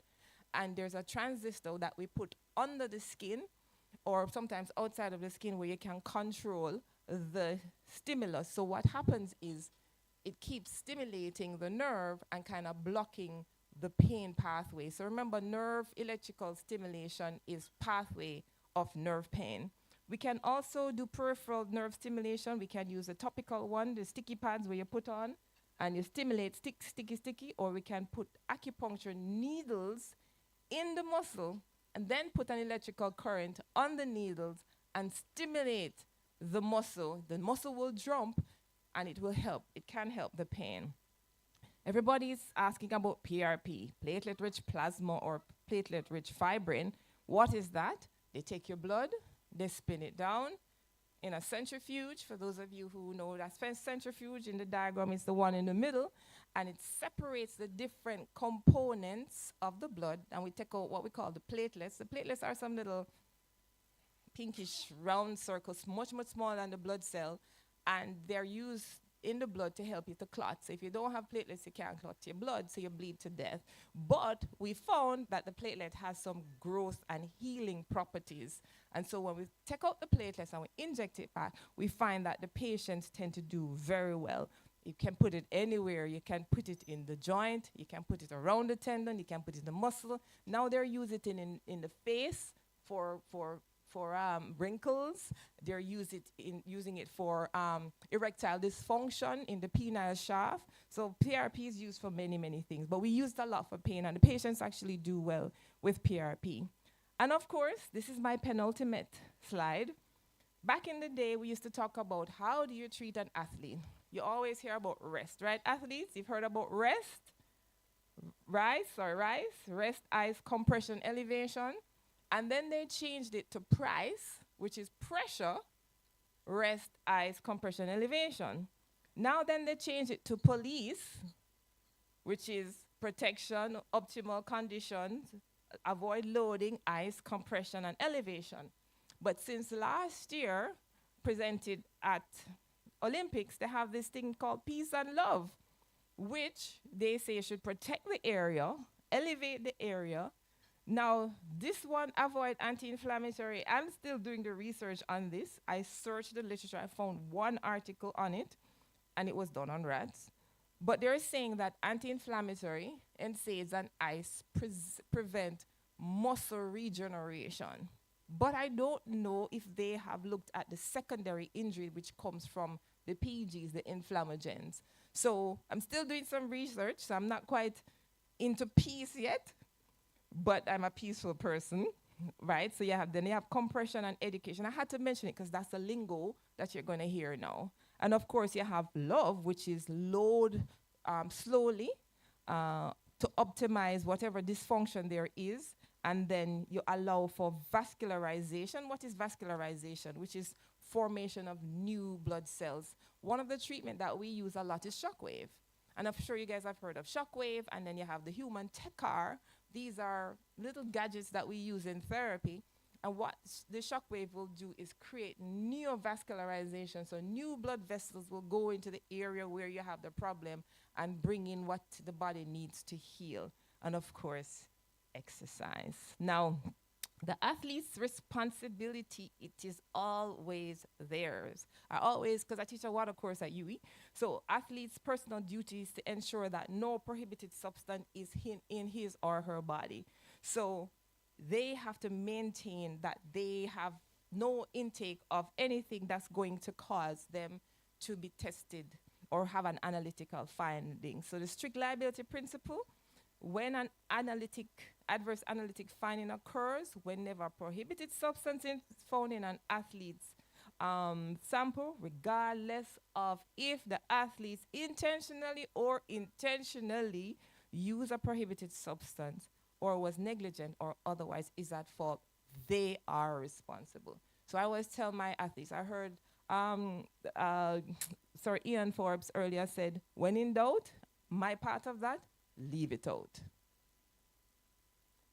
Here you go, just the essentials of how you do the testing, but I think Dr. Harvey is going to go through that with you. I hope you guys got some information from this lecture outside of being exposed to some whole heap of scientific words, arachidonic acid, cyclooxygenase, but essentially it's important for you to know that we can control pain without cheating and still being quite compliant and continue to dominate the athletic field. Bless you.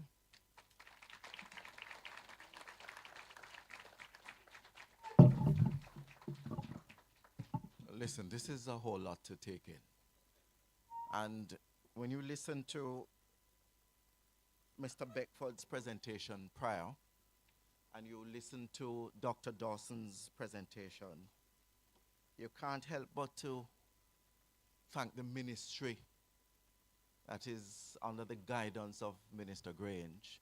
And you can't help but to thank Jadco under the guidance of Mrs. June Spence Jarrett, chaired by Mrs. Debian Brown Salmon, and the other stakeholders, including the athletes and the athlete support personnel, for constantly protecting the integrity of our sport. And I believe that you need to give yourselves a big round of applause, because it's not easy to do.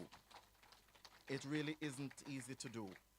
And ladies and gentlemen, the conversation continues now. And we're going to look at the role of Clean Sport, Jamaica's global brand. And who is better to present this topic than the minister herself, the Most Honorable Olivia Grange, OJCD MP. A big round of applause, ladies and gentlemen.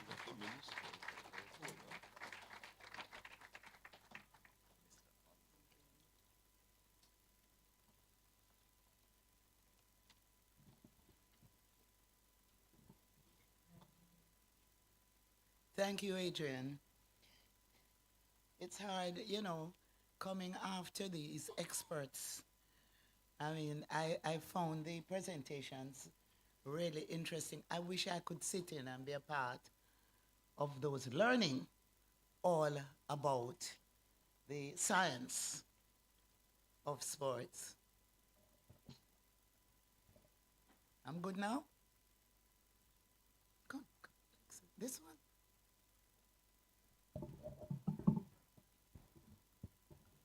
Why don't you come and fix it?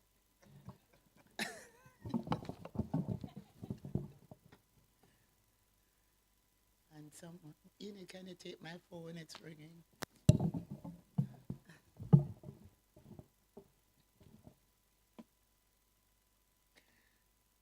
I hope there's no one here named Mike. I'd say Mike's always give trouble.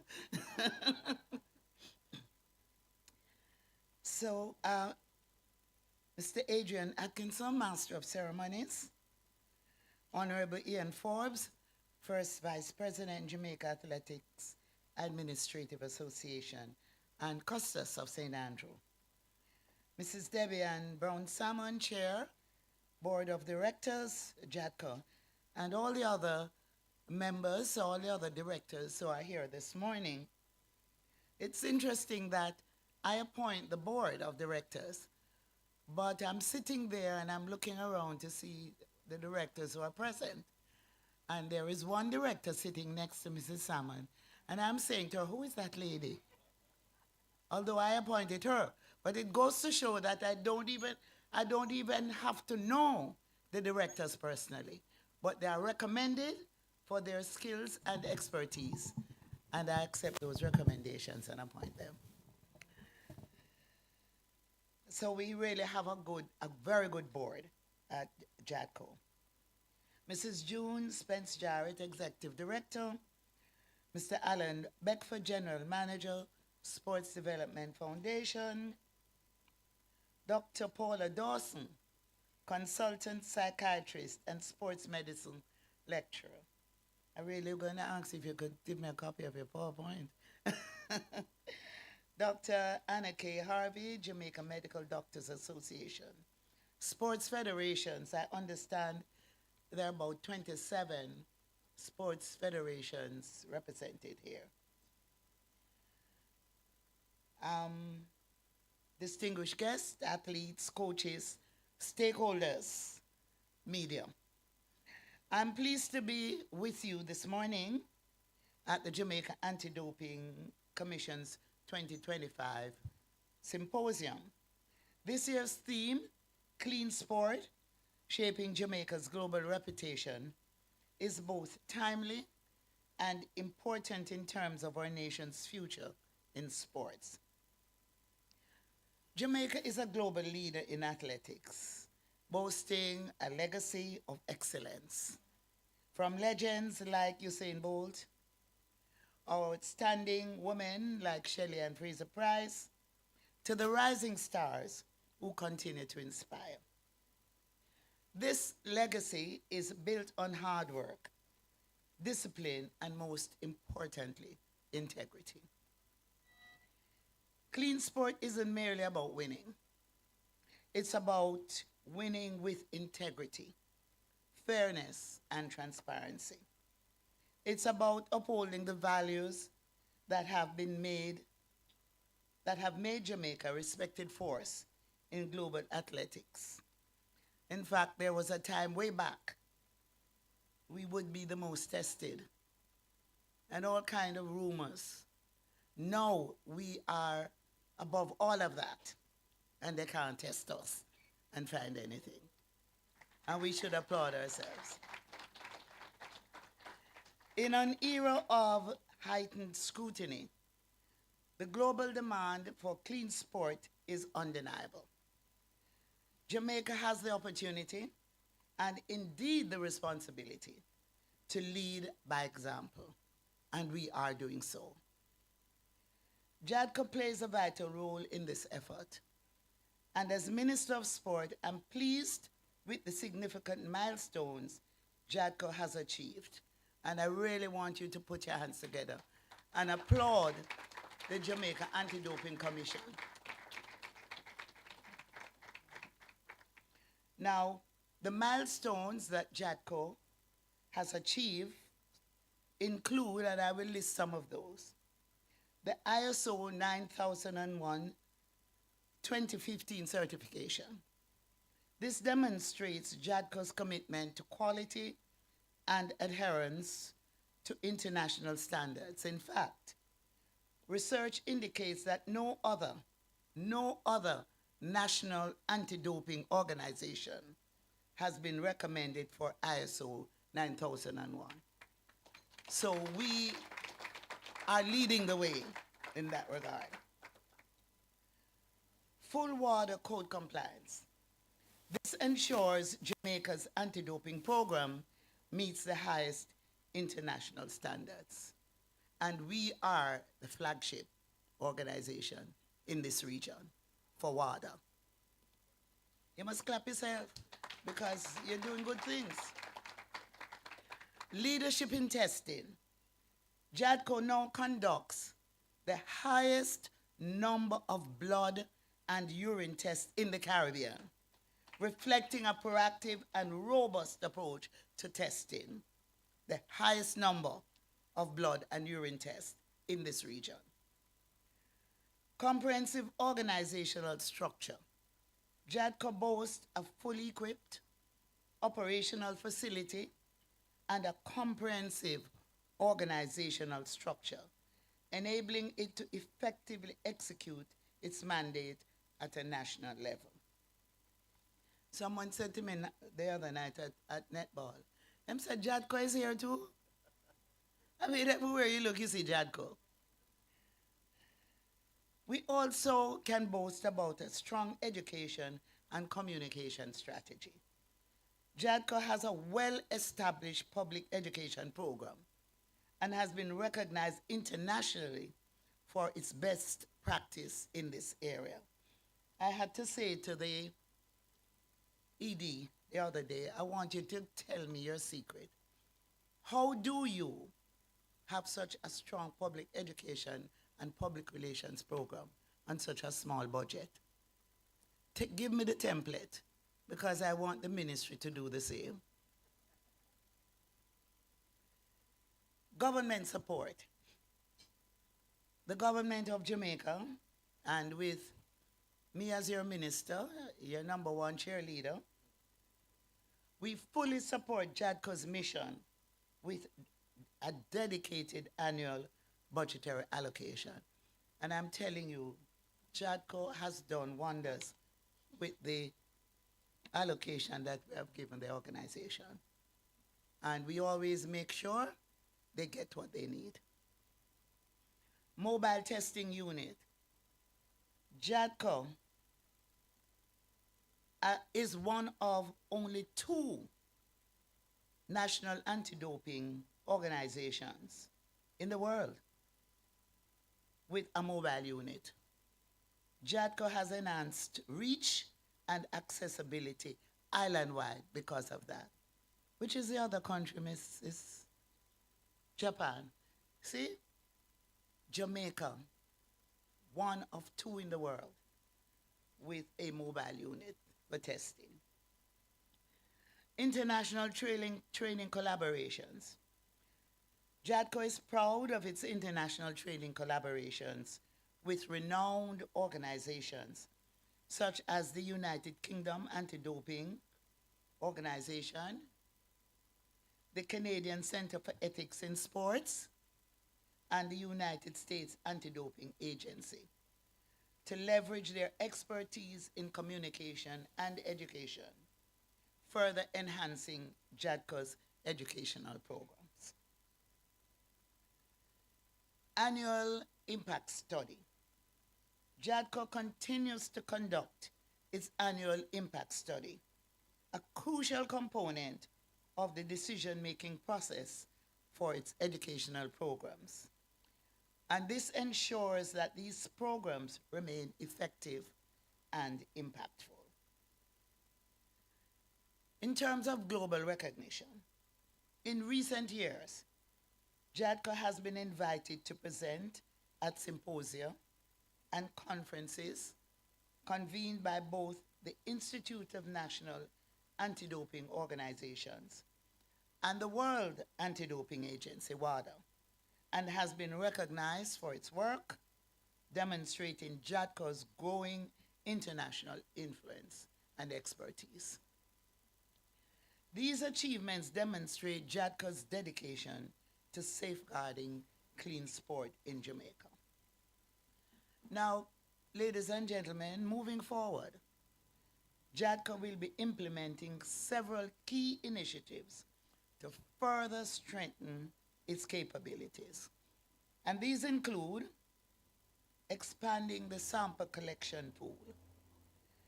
Jadco will pursue partnerships with wider government entities and the private sector to establish a robust pool of sample collection personnel through a national duty program. And so the idea is to bring in both government and public sector personnel and for them to be treated as individuals who have a national duty. So when they are called on by Jadco, the entities have to release them to go out and serve the needs. And these are, it's important because as we widen the pool, or the testing pool of personnel, we have to make sure we have the team that can go out there and do the job, get the job done. We also will be looking at enhancing intelligence and investigative capabilities.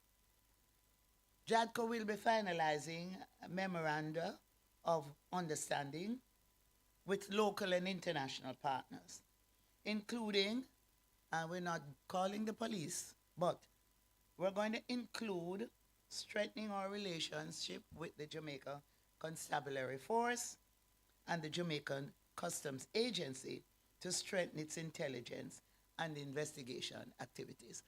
And I want to emphasize that there was a time in the past when Jadco was seen by the athletes as the police. That no longer exists.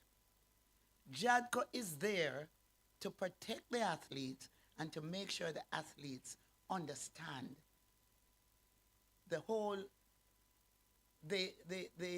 whole process through which one has to ensure that we promote clean sports. So the more education the athlete gets and the stakeholders, it's the more they will understand the process. And so Jadco is no longer seen as being against the athlete or like calling the police, but rather Jadco is now seen as a friend and as a guardian. And I really want to commend Jadco for getting to this point where there is now a wonderful relationship between the sporting organizations, the athletes, and Jadco. Jadco will also be expanding its contract testing and training services to other national anti-doping organizations, sharing its expertise and contributing to the global anti-doping effort.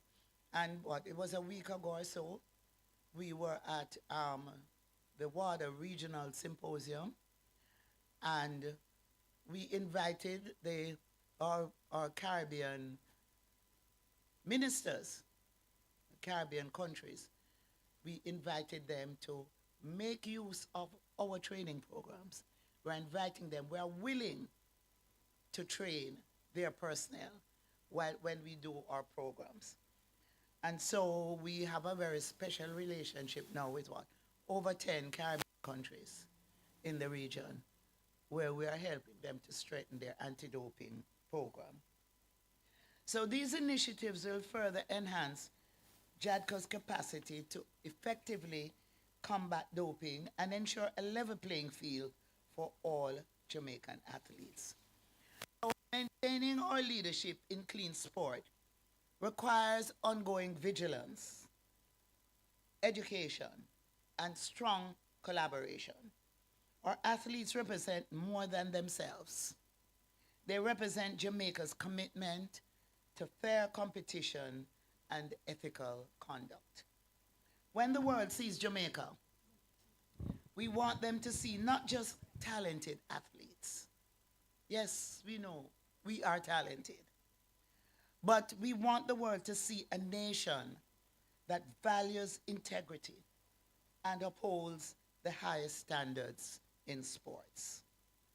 Clean sport is about preserving our legacy and securing the future for generations to come. We must ensure that young athletes understand that their success will come from hard work, will come from dedication and ethical practices, not from shortcuts.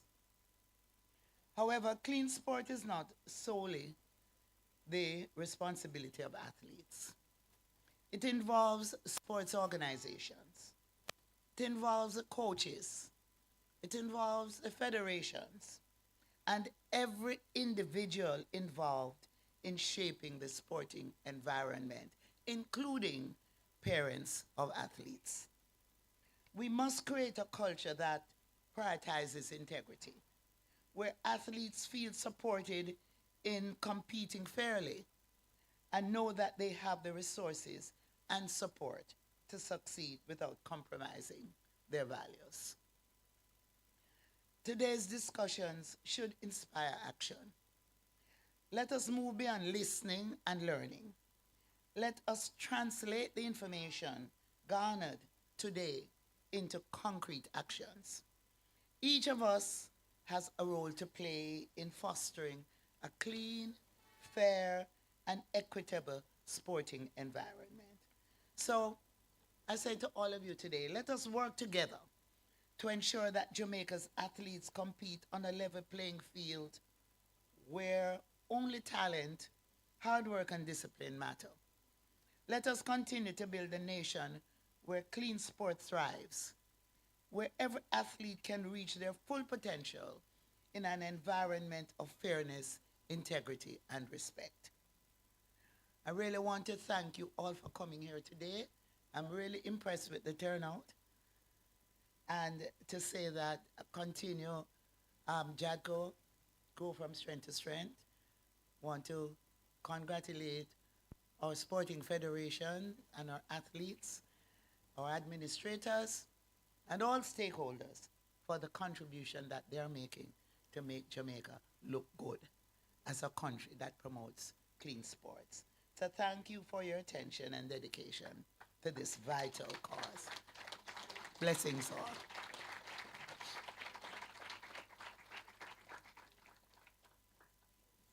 Minister, we want to say thank you in words and in deed. So I'll just welcome Mrs. June Spence-Jarrett. Okay, to make the presentation to the minister. Thank you. Is it still morning? Good morning. All protocols observed. I'm told to introduce myself. I'm Shanette Stubbs, and I am a director of Jadco. Okay. And an attorney at law. Okay, Minister, it is my pleasure, my honor to be given this privilege to thank you today, and you are looking wonderful. You have really committed and dedicated yourself as a minister to the Jadco body, and you continue to work hard and diligently, and you continue to offer us much guidance and support in everything that we do as a board and with Jadco on a whole. And I'm here just to thank you and to let you know that we certainly and truly appreciate everything that you do and continue to do. May God continue to bless you, and we look forward to working with you, and thank you for being our biggest cheerleader. Thank you. Thank you.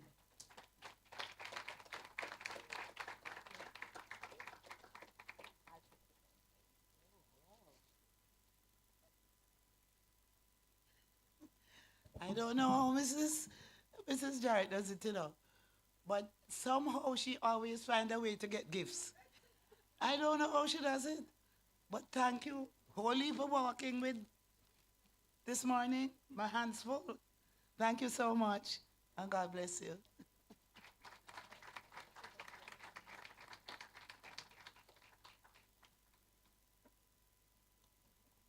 And to sum it all up, ladies and gentlemen, I believe that you'll never find the words, and I think time will fail us to say thanks to Minister Grange for her dedication to her ministry and the work. And thank you once again, Minister. Another round of applause, ladies and gentlemen.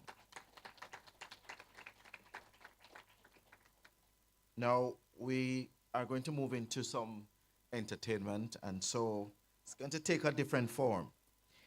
There is a lady who was born in Portland, but was raised in Montego Bay.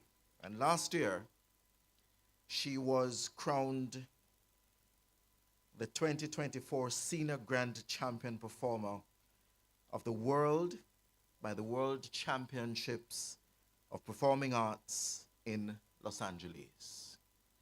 Ladies and gentlemen, I want you to help me welcome a very talented young lady. She's a saxophonist. Please welcome Miss Andreen Brown.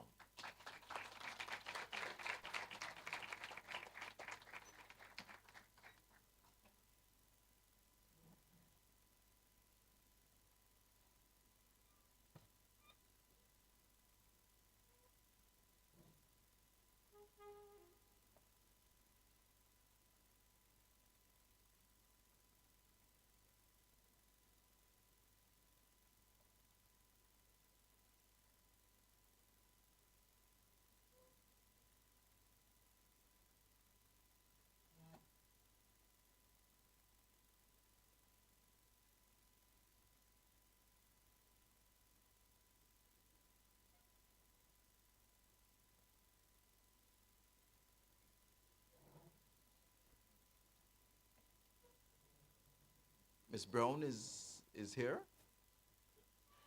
Okay, you're tuning to come forward, or you're ready, or you're not ready, or you're ready.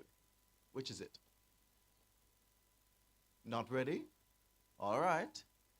So we're going to move right into our final presentation for this afternoon, ladies and gentlemen. And session 3.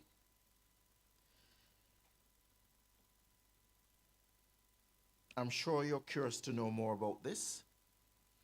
And it's what's new in the 2025 WADA prohibited list. To lead this discussion, I'd like to welcome Dr. Anna K. Harvey from the Jamaica Medical Doctors Association. And may I invite you to also look inside of your kit. You will see a copy of the list. It's also included.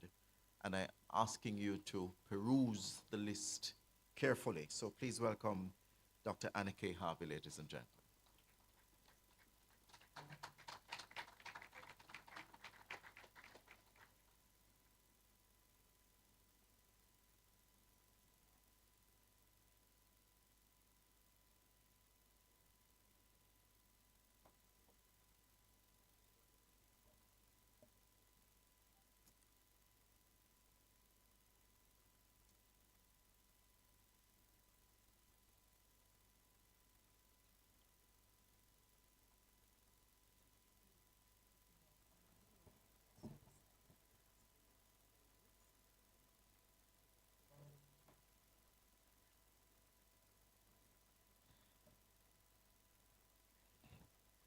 Okay, good afternoon. I'll be presenting on next slide, please.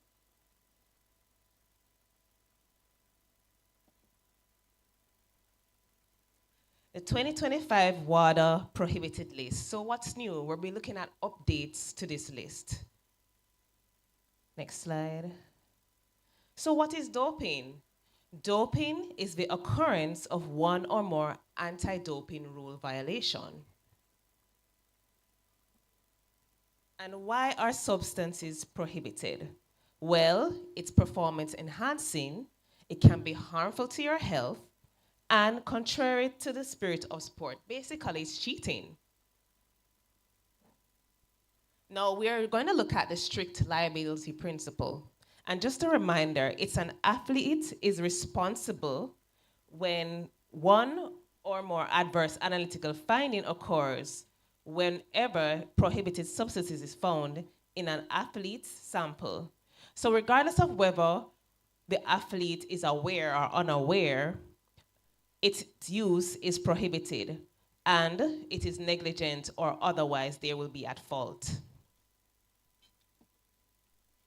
Now, this is a picture of the updated prohibited list for Jadco, which is available in your folders for your perusal. Next, we're going to, previous slide, please. We're going to look at substances prohibited at all times.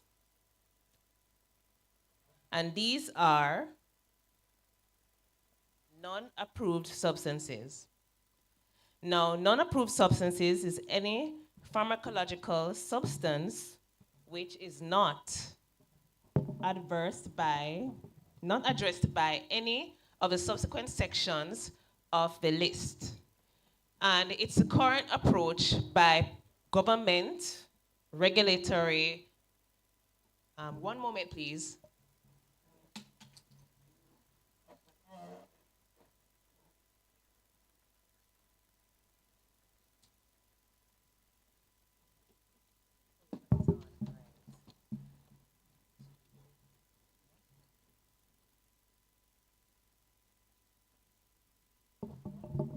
All right, sorry about that. This is much better. So yes, non-approved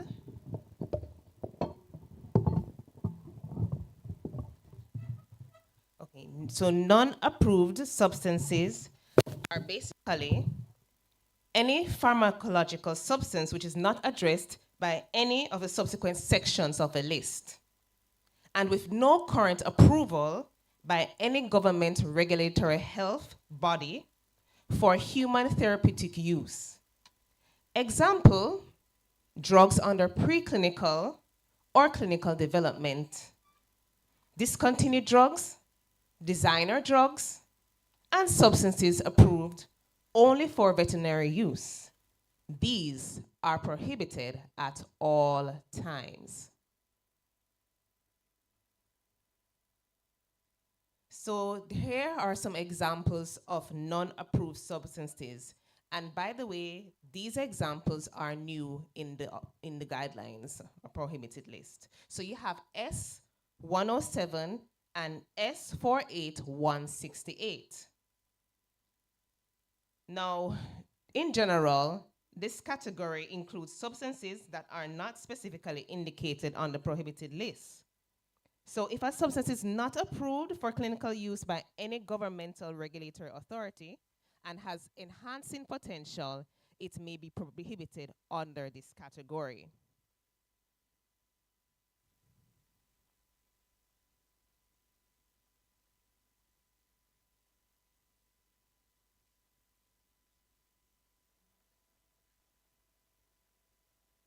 So with regards to these two new examples, S107 and S48168,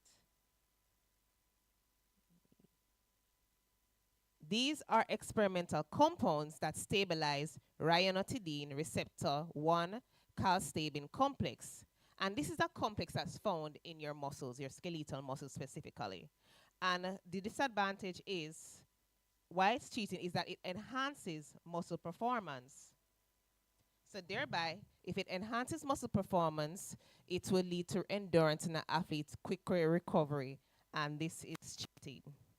So moving on to your anabolic agents.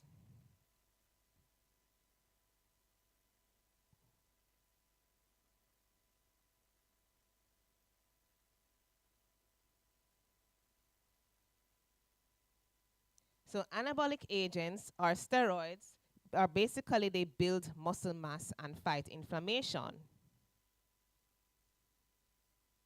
So we're gonna look at the side effects. You have your general side effects and your specific side effects. So general side effects include potential for liver and kidney damage.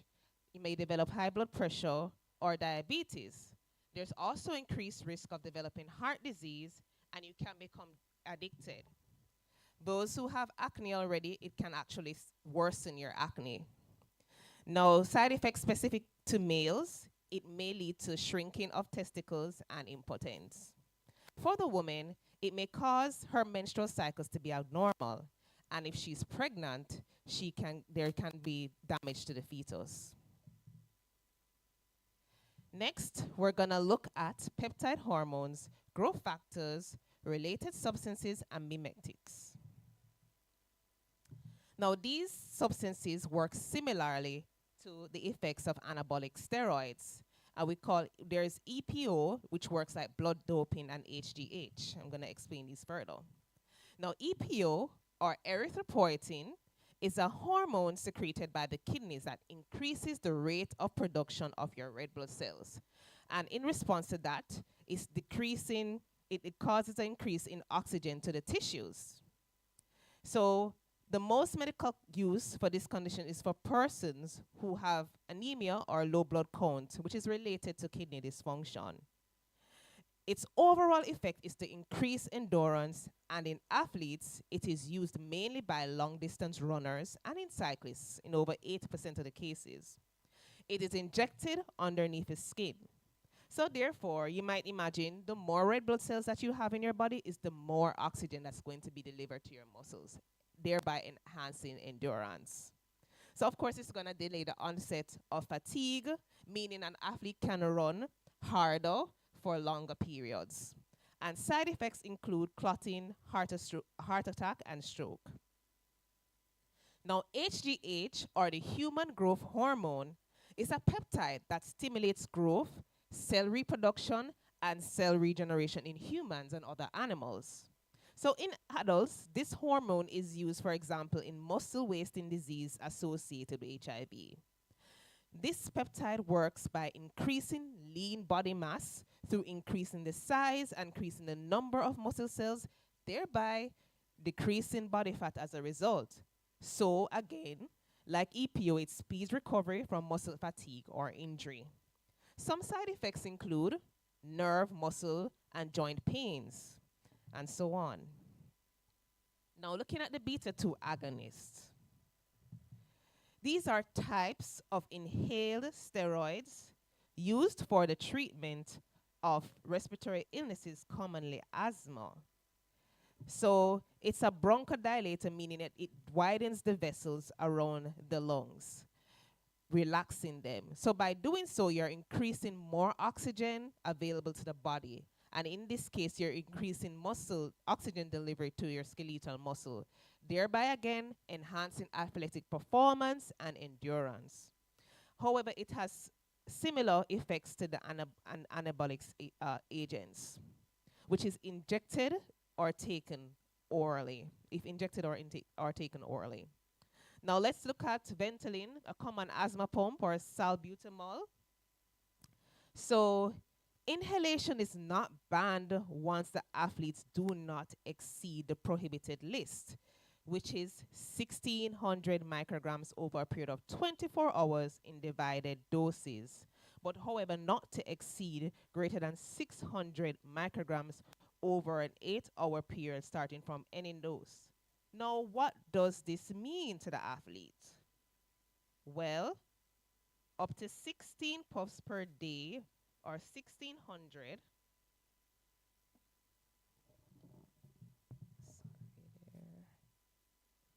Yes, this means that the athletes can take up to 16 puffs per day, no more than 6 puffs within an 8-hour period.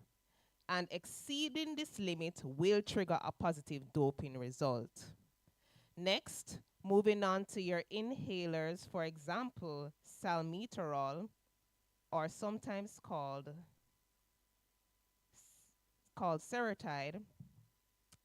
This has been added to the prohibited list, where the maximum usage of salmeterol is 200 micrograms over a 24-hour period. Now, what does this mean? Since salmeterol is typically dispensed in doses of 25 or 50 microgram per puff, for example, athletes using 50 microgram per puff inhaler can take up to 4 puffs per day. Now, updated is the permitted use of inhaled formoterol. A maximum of 50 micrograms is only to be used over a period of 24 hours and 36 micrograms over a period of 12 hours. With a change to the permitted use of inhaled formoterol, it continues to be permitted by inhalation up to the said doses. But importantly, athletes can only use a maximum of 36 micrograms over 12 hours. So meaning that these inhalers come in doses of 6, 12, or 24 micrograms per puff. So if an athlete is using a 12 microgram puff, up to 4 puffs can be used per day, no more than 3 within the 12-hour period. Now, this is to allow athletes to use formoterol therapeutically, but prevent someone from using a large dose all at once that may allow performance benefit. we recommend checking the meter dose carefully so that the inhaled permitted dosage is not exceeded.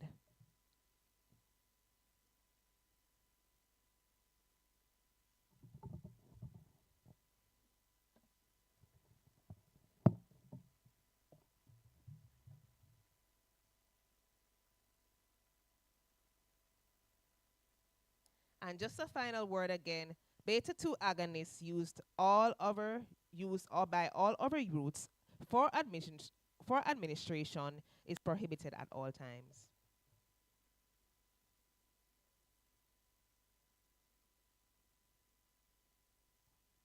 All right, next we're going to look at hormone and metabolic modulators. Now, hormone and metabolic modulators are prohibited. They are used to suppress the side effects of some performance-enhancing substances, and so often used along with other substances such as anabolics previously discussed. Now, some side effects include gynecomastia, which is enlarged breasts, low sex drive, and so on. And examples of these agents are what we call SERMs, or selective estrogen receptor modulators. Example, tamoxifen, which is used in the treatment of breast cancer. Anti-estrogens are banned because they mask the side effects of anabolic steroid use.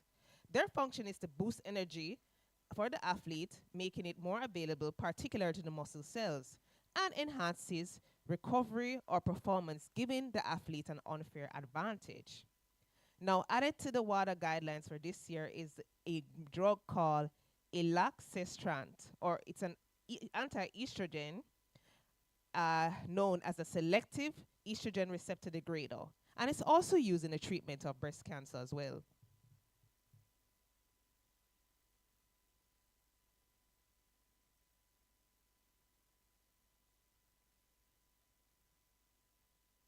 All right, just to continue, the agent MOTSCE is an AMP-activated protein kinase activator. And this compound is commonly marketed by wellness and anti-aging clinics and on social media as a weight loss peptide.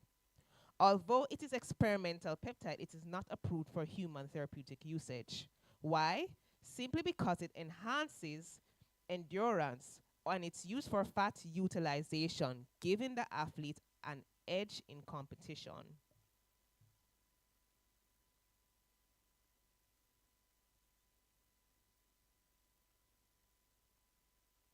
Now, S519 and S597 are insulin mimetics, meaning it mimics the function of the hormone insulin in the body.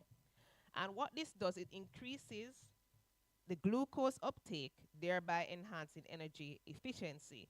So it shuttles glucose into the muscle cells more efficiently, providing sustained energy source during endurance events. So this could delay fatigue and enhance endurance performance.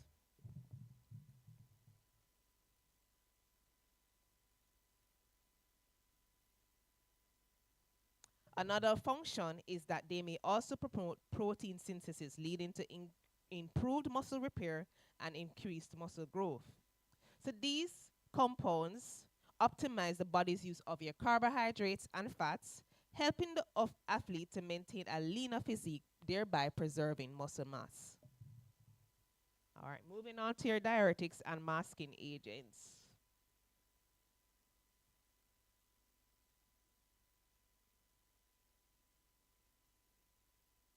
So diuretics aid in the elimination of water from the body by increasing the production of urine. Some athletes use them to try to flush out residue from the steroids. They can also be used to shed water as a temporary weight loss measure in sports with weight categories such as boxing, bodybuilding, gymnastics, and equestrian sports. And zipamide has been added to the 2025 guidelines.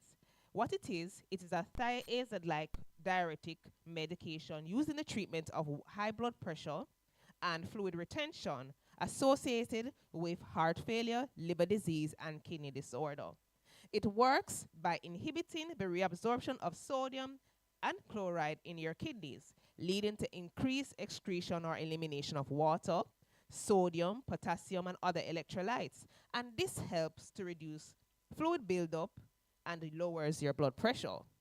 Now, diuretics can dilute the urine by increasing the excretion of water, which might hide the presence of other banned substances, such as your anabolic steroids during testing.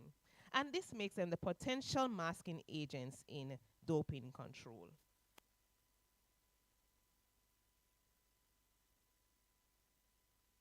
Now, side effects of diuretics include dizziness, fainting, loss of coordination and balance, dehydration, muscle cramps, confusions, drop in blood pressure, and heart diseases, heart disorders. Now we're going to look at the prohibited methods.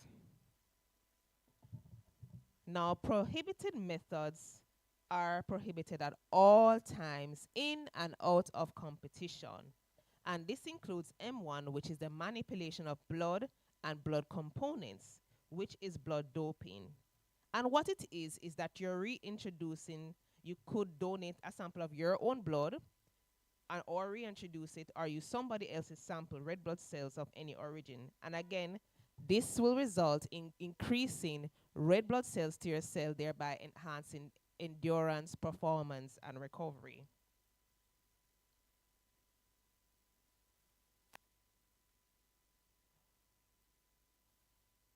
Next, chemical and physical manipulation. 1 second, please.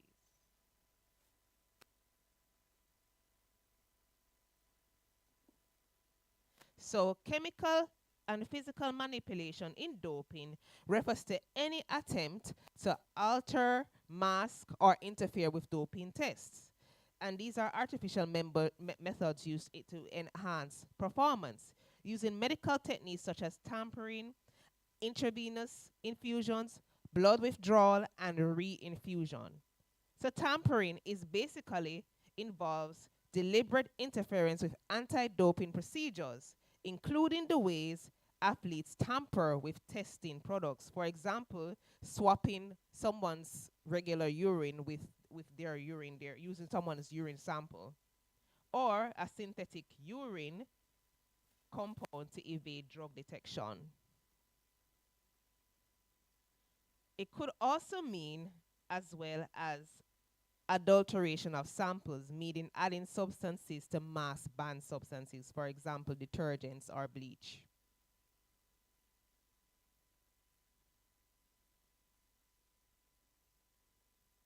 Or be the use of catheters or prosthetic devices or fake genetic clean urine doping tests as well. Lastly, gene doping is basically the transfer of nucleic acid material, which is transfer of DNA. 1 second, please.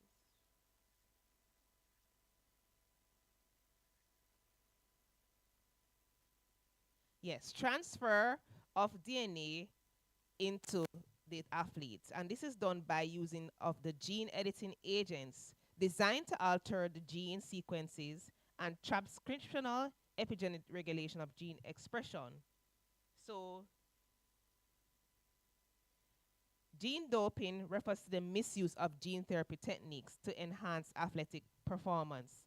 And what this does as a result is improve the strength, endurance, and recovery or other physical traits. So unlike traditional doping, which involves taking drugs or substances, gene doping can permanently or temporarily modify an athlete's genes or cells or other physical traits. All right, next slide. For clarification, blood donation by apheresis allowed if done at accredited centers. Now, for the 2024 WADA made a change to the M1 category so that plasma donation, also known as plasma apheresis, is not prohibited in a collection center accredited by the relevant regulatory body of the country in which it operates. But for 2025, WADA has added the clarification that this includes blood donation by apheresis, which is the medical technology that separates out the blood components and returns some of the components back to the donor.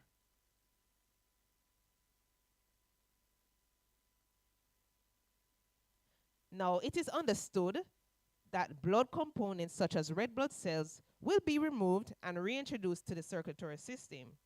This is normally prohibited by WADA and only allows this procedure for donation purposes. However, it is critical that athletes only go to legitimate donation centers and can provide documentation of the donation procedure upon request.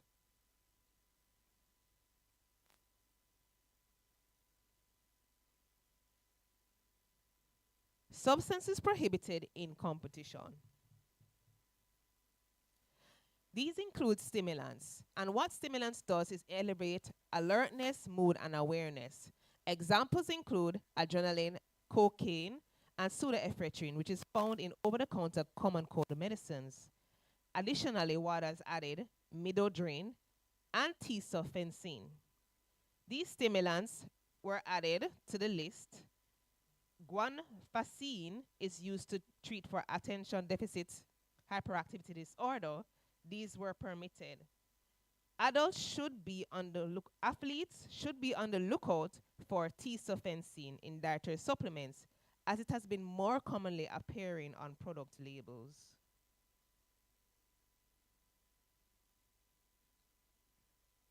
Next, we're going to look at the side effects of stimulants. And these include, it elevates your alertness, mood, and awareness. And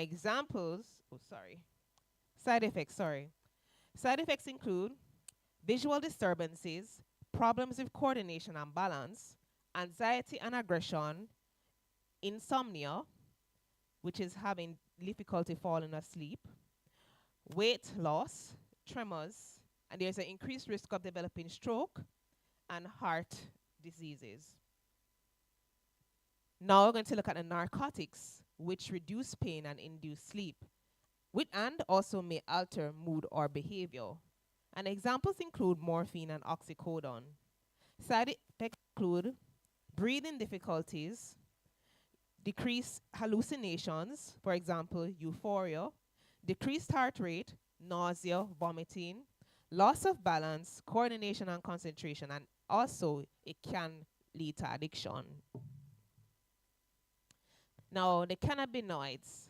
So people smoke marijuana because it elevates their mood and relaxes them. However, the side effects include loss of concentration, attention and motivation, impaired memory and learning abilities, weakening of the immune system, can lead to respiratory diseases, you can become addicted to it, can also lead to drowsiness and hallucinations, and reduce balance and coordination. Next class is your glucocorticoids, and these are prohibited when administered by oral, intravenous through the veins, in the muscle, or rectal routes. An example is prednisolone, which is also another anabolic agent. Now, I'm going to look at substances prohibited in particular sports. And these include your beta agonists. This is the class of drugs that block the effects of adrenaline, which is the fight or flight hormone. They help the heart to work more efficiently, thereby reducing blood pressure, heart rate, muscle tremors, and even anxiety. Commonly used to treat arrhythmias, which is irregular heartbeat or high blood pressure. Beta blockers are prohibited in competition only for the following sports. So archery, automobile, billiards, darts, golf, shooting, skiing, and underwater sports. Next, we're going to look at the therapeutic use exemption certificate. And that is a document that is necessary before an athlete uses a prescribed prohibited substance or a method for the treatment of a legitimate medical condition. Now, supplements, they come in the form of protein powders, energy drinks, herbal supplements, and manufacturers of supplements are not properly regulated.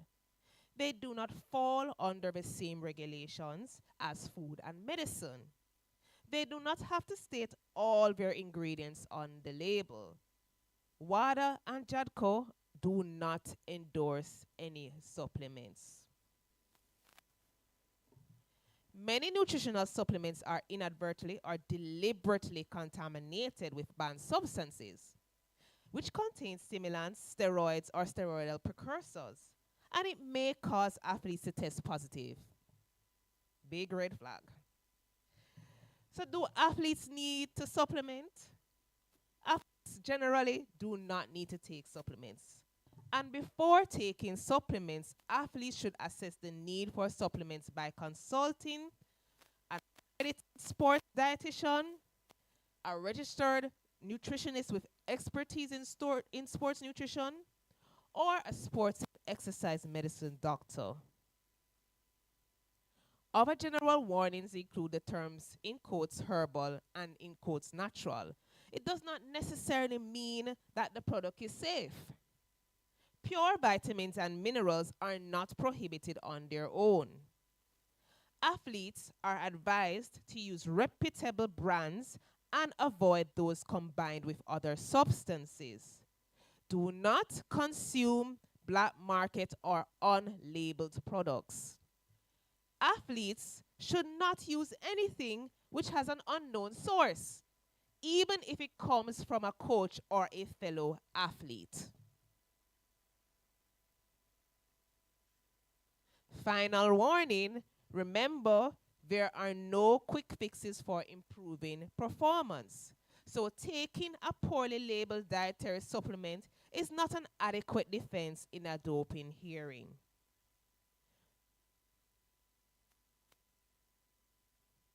So next we're going to look at implications for the athletes, responsibilities, risks, and your action plan. Now, your responsibility as an athlete is stay informed about new substances and thresholds, ensuring that medications and supplements are compliant with the WADA and Jadco guidelines. Risks include inadvertent doping through supplements, and sanctions for violations may be warranted. So your action plan includes regular consultation with the team doctors and the use of WADA and Jadco resources for verification. Implications for coaches and support personnel.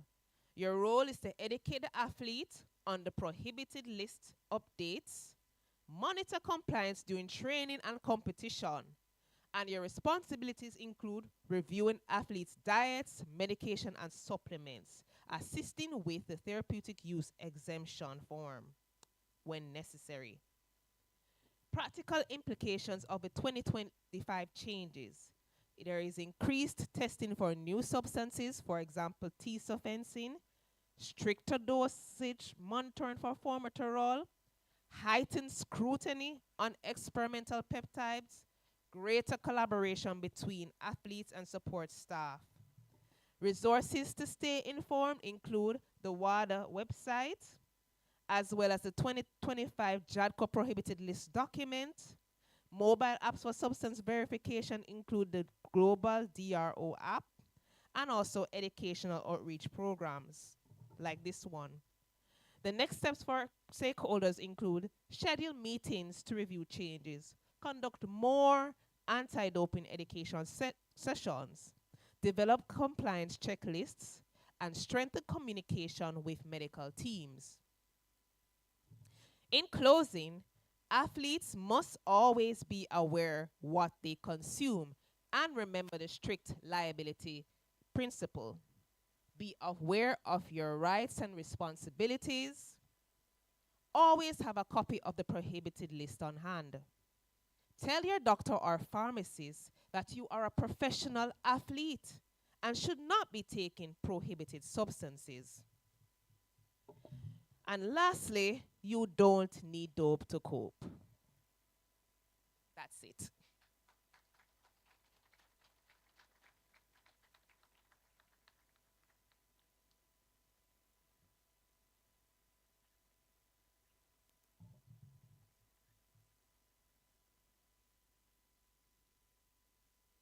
Thank you very much, Dr. Harvey.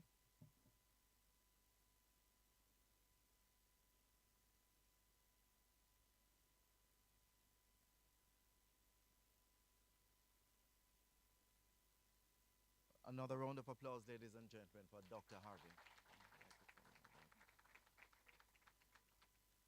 I'd like to extend a warm welcome to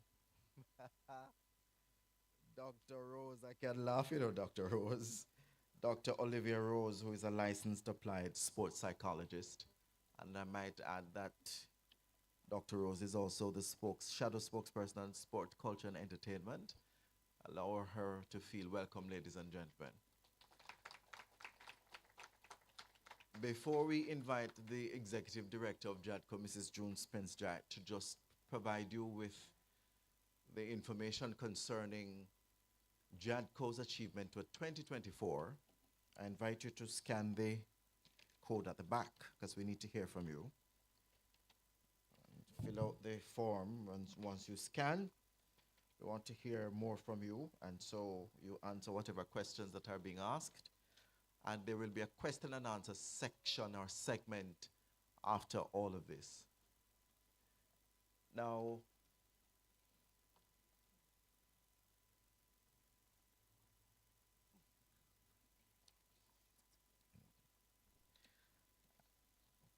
and before Mrs. Jarrett comes to make her presentation, we just want to acknowledge, and it should have been done prior, that we have Caribbean government ministers who are tuning online to this symposium. And we want to make them feel welcome, as the minister had said, that we had invited ministers from other Caribbean territories to be a part of our training sessions. And so we welcome them, and we appreciate the fact that they are actually being a part of this symposium. So ladies and gentlemen, give them a round of applause. I know they are listening, they're watching, and we appreciate their company at this time. Mrs. Spence-Jarrett, are you here? Where are you? 5 countries are tuning in. So we want you to now tune in. We want to, Mrs. Jarrett, I'll tell you, she's one of the hardest working executive directors, I tell you. But Mrs. Jarrett will know, when she comes to the lectern, she will share with you all the Commission's achievements for 2024. I'm sure you're excited to hear all about that. And perhaps she'll delve a little bit into what can be expected for 2025. Mrs. Jarrett, the floor is now open, the podium, the lectern is yours. Ladies and gentlemen, the Executive Director, Mrs. June Spence-Jarrett, once again.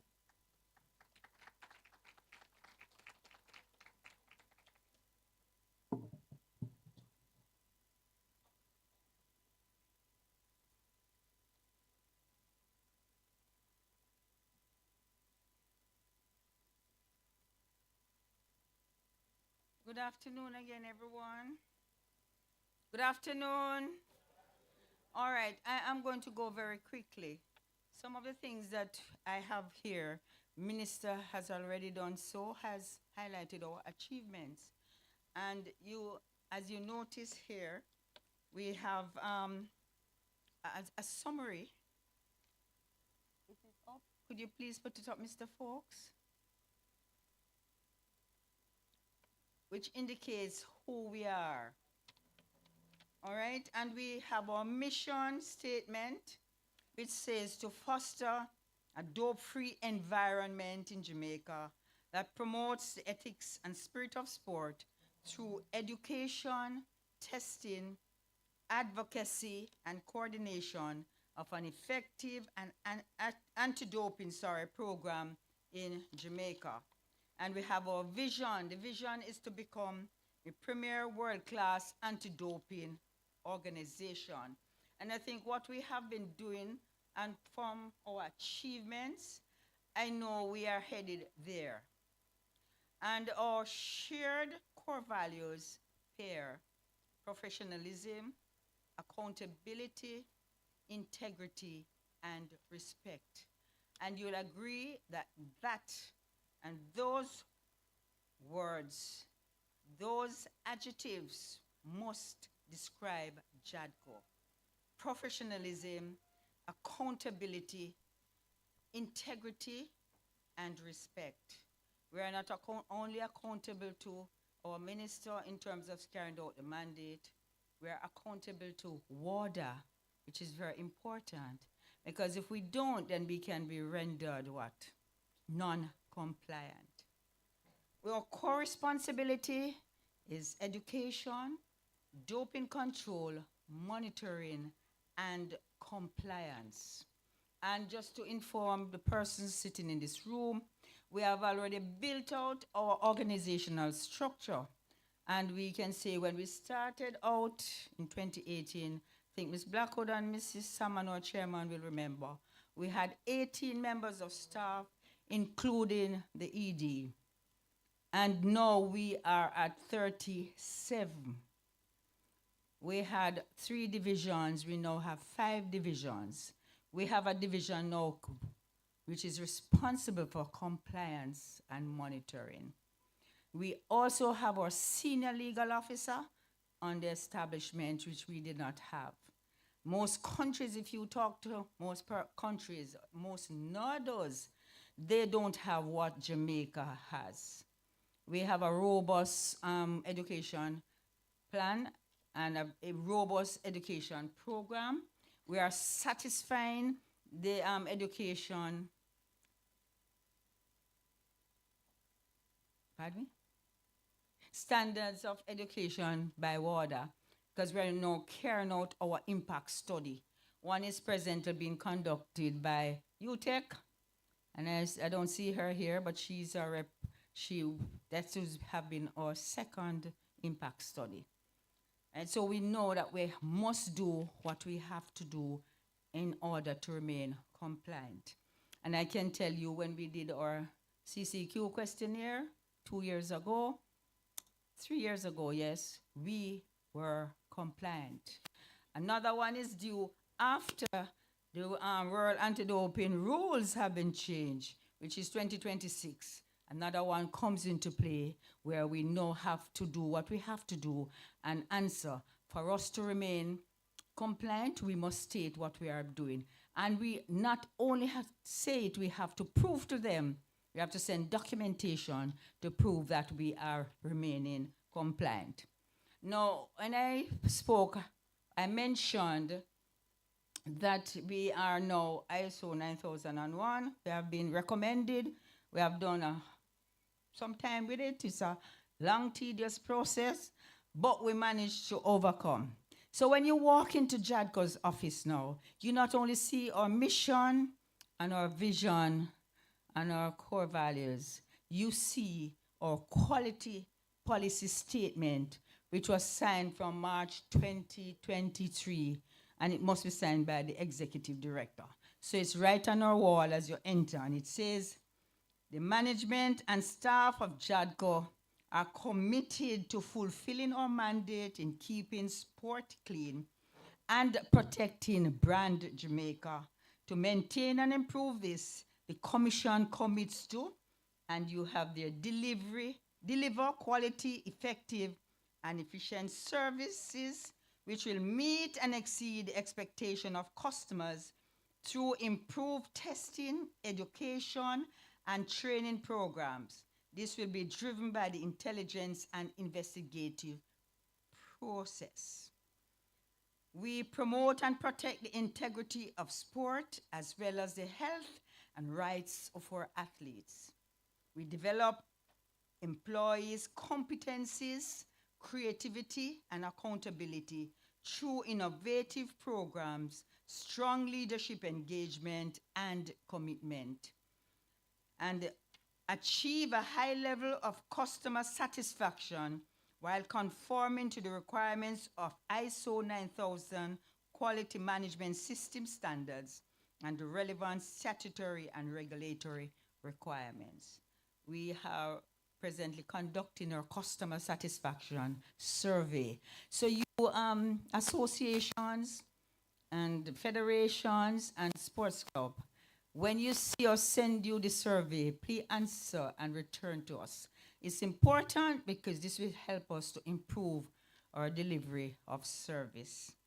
Now, I'll try to highlight some of the 2024 programs that were very, and we would say, successful. And we look at our key achievements. We had 2 road shows. 2023, we celebrated 15 years. Arising out of that 15, and many of you, we paid courtesy calls and the association. We had a number of programs. We had our first road show as well as our first health fair, health and wellness fair. And because of the demand for it, we have done it again last year. So we have done 2 road shows. The first one took us from our first stop from Kingston. The first stop was in Oteria Square. Then we went on to Montego Bay. It was tremendous. We had over 500 persons who came out in Montego Bay at Sam Sharp Square. And in Oterias, we had actually the same. And the person who promoted, our ambassador, was his new name is what's his? Agent Sasco. And it was really very good. We promoted by giving the school children, we targeted them with water bottles and knapsacks. Then we had this first world show at first health fair at our office, which was extremely good. And then the demand came again, so we did a second one in May last year. The second road show, we stopped in Mandeville and then moved on to Westmoreland, Savannah Lamar. And this time we targeted the students of the high schools and all-age schools and primary schools in the parishes. We had competition. It was extremely good. During this time, we walked the streets of Savannah Lamar from down at, those persons who know South, we walked down from the market straight up to Manning's High School, the Manning School. And we handed out brochures and spoke with persons. Some persons said this is the first time that they were hearing about Jadco. And so we think that we should take Jadco to the people if the people won't come to Jadco. So this is the approach. And we have instituted a new compliance unit, which included audit. We now have a senior auditor and an auditor. We have a risk and monitoring management analyst, risk management analyst. We have a director of compliance. We have a senior monitoring and evaluation officer. We have a senior legal officer. We now have a perfect unit for that, as well as our procurement unit. We also must report too that Jadco now have their data protection officer, and she's sitting over there. Just raise your hand. And she is now in place, and she she's a legal person also, but she's a data protection officer. All right, so all that is in place right now. So Jadco is moving along. We are safeguarding the health and safety for the commission, and we have interviewed an occupational safety and health officer, which this post was created and approved by the Ministry of Finance, and we have also conducted the interview. We are reintroducing the arts in anti-doping awareness. With the launch, we did the dub poetry competition amongst secondary schools, and this was done throughout the region. Region 1, Region 2, Region 3, Region 4, and we also have winners in those regions from the high schools. We are invited by GC Foster and other colleges. For us, they have an anti-doping program, and we offer ourselves to do lectures. I did the last one at GC Foster along with the sample collection and testing manager from Jadco, and we are availing ourselves for that. we have, as I mentioned before, that we have been recommended for ISO 9001.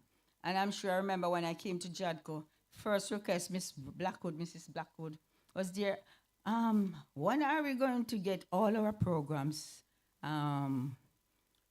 certified, right, Miss Blackwood? And we tried, 1 year, no money was there, and we tried until, and I'm sure she's happy to hear that we have reached the last stage where we are waiting to get our certification in our hand so we can have it placed on our doors and on our letterhead and whatever we do. So I'm sure you're happy about that. And if you move across, you'll find that we are everywhere. If you go on the streets, the billboards are there from, they would say from Negril Point to Moran Point. If you go along there, we are there. And we must tell you that if we don't have a billboard there going to the parishes, we are on the bus shed. You must see us.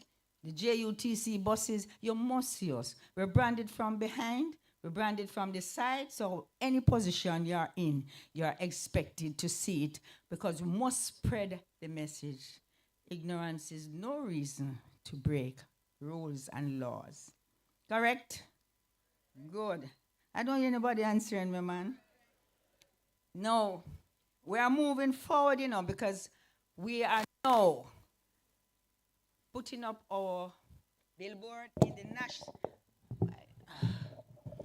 in the National Stadium. So when you come through, and I'm sure Mrs. Eisen is happy about that, because she know I've been begging and pleading, and we may just say, all right. And we did assign, it will be up by next week, any day next week. I print does it for us, it will be there. As you walk through the McDonald Tunnel, you will see Jadco right there. You can't miss Jadco. Huh? Good, and so we are proud of that. Now, I have also discussed it, and I think my chair is aware of it. We're trying to position, that's the last one we're doing, because, the money a little tightish. So we want, when you are leaving the airport, we want to have one right there. So we are negotiating, and that's the last one, because Mrs. Eisen, I don't have any more money. So we're there. So, unless she give me some from our sports policy, right? So when you are, athletes can't say them no know about Jadco. We do it all over. We do it on television. We have it on the radio. Everywhere you go, we're spreading the message. I was going through Coronation Market, and I saw an umbrella, and it looks familiar to me, and I said, no dope to cope. And when I got up, it was a student from Tivoli Gardens High School. So anywhere you go, you must see the message. You cannot say you don't know about Jadco. We are visible, very visible, right? No, we have done international training with CCS, because I have gone up there with 2 other members of staff, and right now we have terms of reference where we are sharing training. We are looking at best practices, and this is between CCS, USADA, and UCAD. And I spoke about the impact study, and we have conducted 2 so far. And if you look at our statistics, I think they are going, so folks, our booth setup, what we have thought, we said we would do, we have exceeded that amount. And this is what we do. So the education team would go out there and set up booths. And they do their thing, handing out flyers and so on and so forth. Now, in order for us to keep tab and ensure that all athletes are exposed to training, because we try to train the athletes before they're actually tested, we have developed a questionnaire that is administered, and usually I sit at the front, so I usually give it to the athletes. It tells you how many sessions have you attended for the year. If you don't attend any, it goes back to the the Communication and Education Division, and they would assist it and assess it and evaluate it and give it back to us. And then we have to target those athletes. And also, we have another question here which states, how many times have you been tested? Were you exposed to education before being tested? So we have all of that. And this helps us to improve the services that we offer. And all this is done because of our ISO program, because remember, ISO, we have to do an audit, and all the divisions, we have trained auditors who go in and look at every division to see if they are complying. And so everybody have to do what they have to do. And I know the federations here will tell you that if they call on us, if it's morning, Sunday evening, Saturday morning, Saturday evening, right, we are there, right, Mr. Blair? We are always there. And sometimes the weekends are hard for us because we have to be out there Saturday and Sunday carrying out the mandate. All right? Our athlete workshop, the personnel who attend our workshops has increased in numbers. And this came from, it was a 100 that was proposed in our strategic plan and our operational plan. And we have exceeded it to 205. And the athletes who attended, we proposed that it should have been a certain number. And again, we have exceeded that number. Our blood sample, we have exceeded it every year. Even during COVID, when all the other countries in the Caribbean were not doing, I remember Maria calling up a meeting with all of us from the Caribbean and Latin American country. Jamaica was the only country that was still conducting their COVID test during COVID, because we had developed our protocols and we were abiding by the protocols. So we have exceeded our urine test, we have exceeded our blood test every year, and as Minister mentioned, we are the lead in terms in the Caribbean, because the next country who comes after us was less than 50%, right? Right, Chair?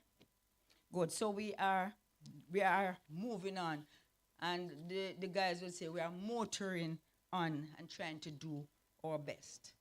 Now, we have some annual initiatives, and this is one of the initiatives which we do every fourth Thursday of January.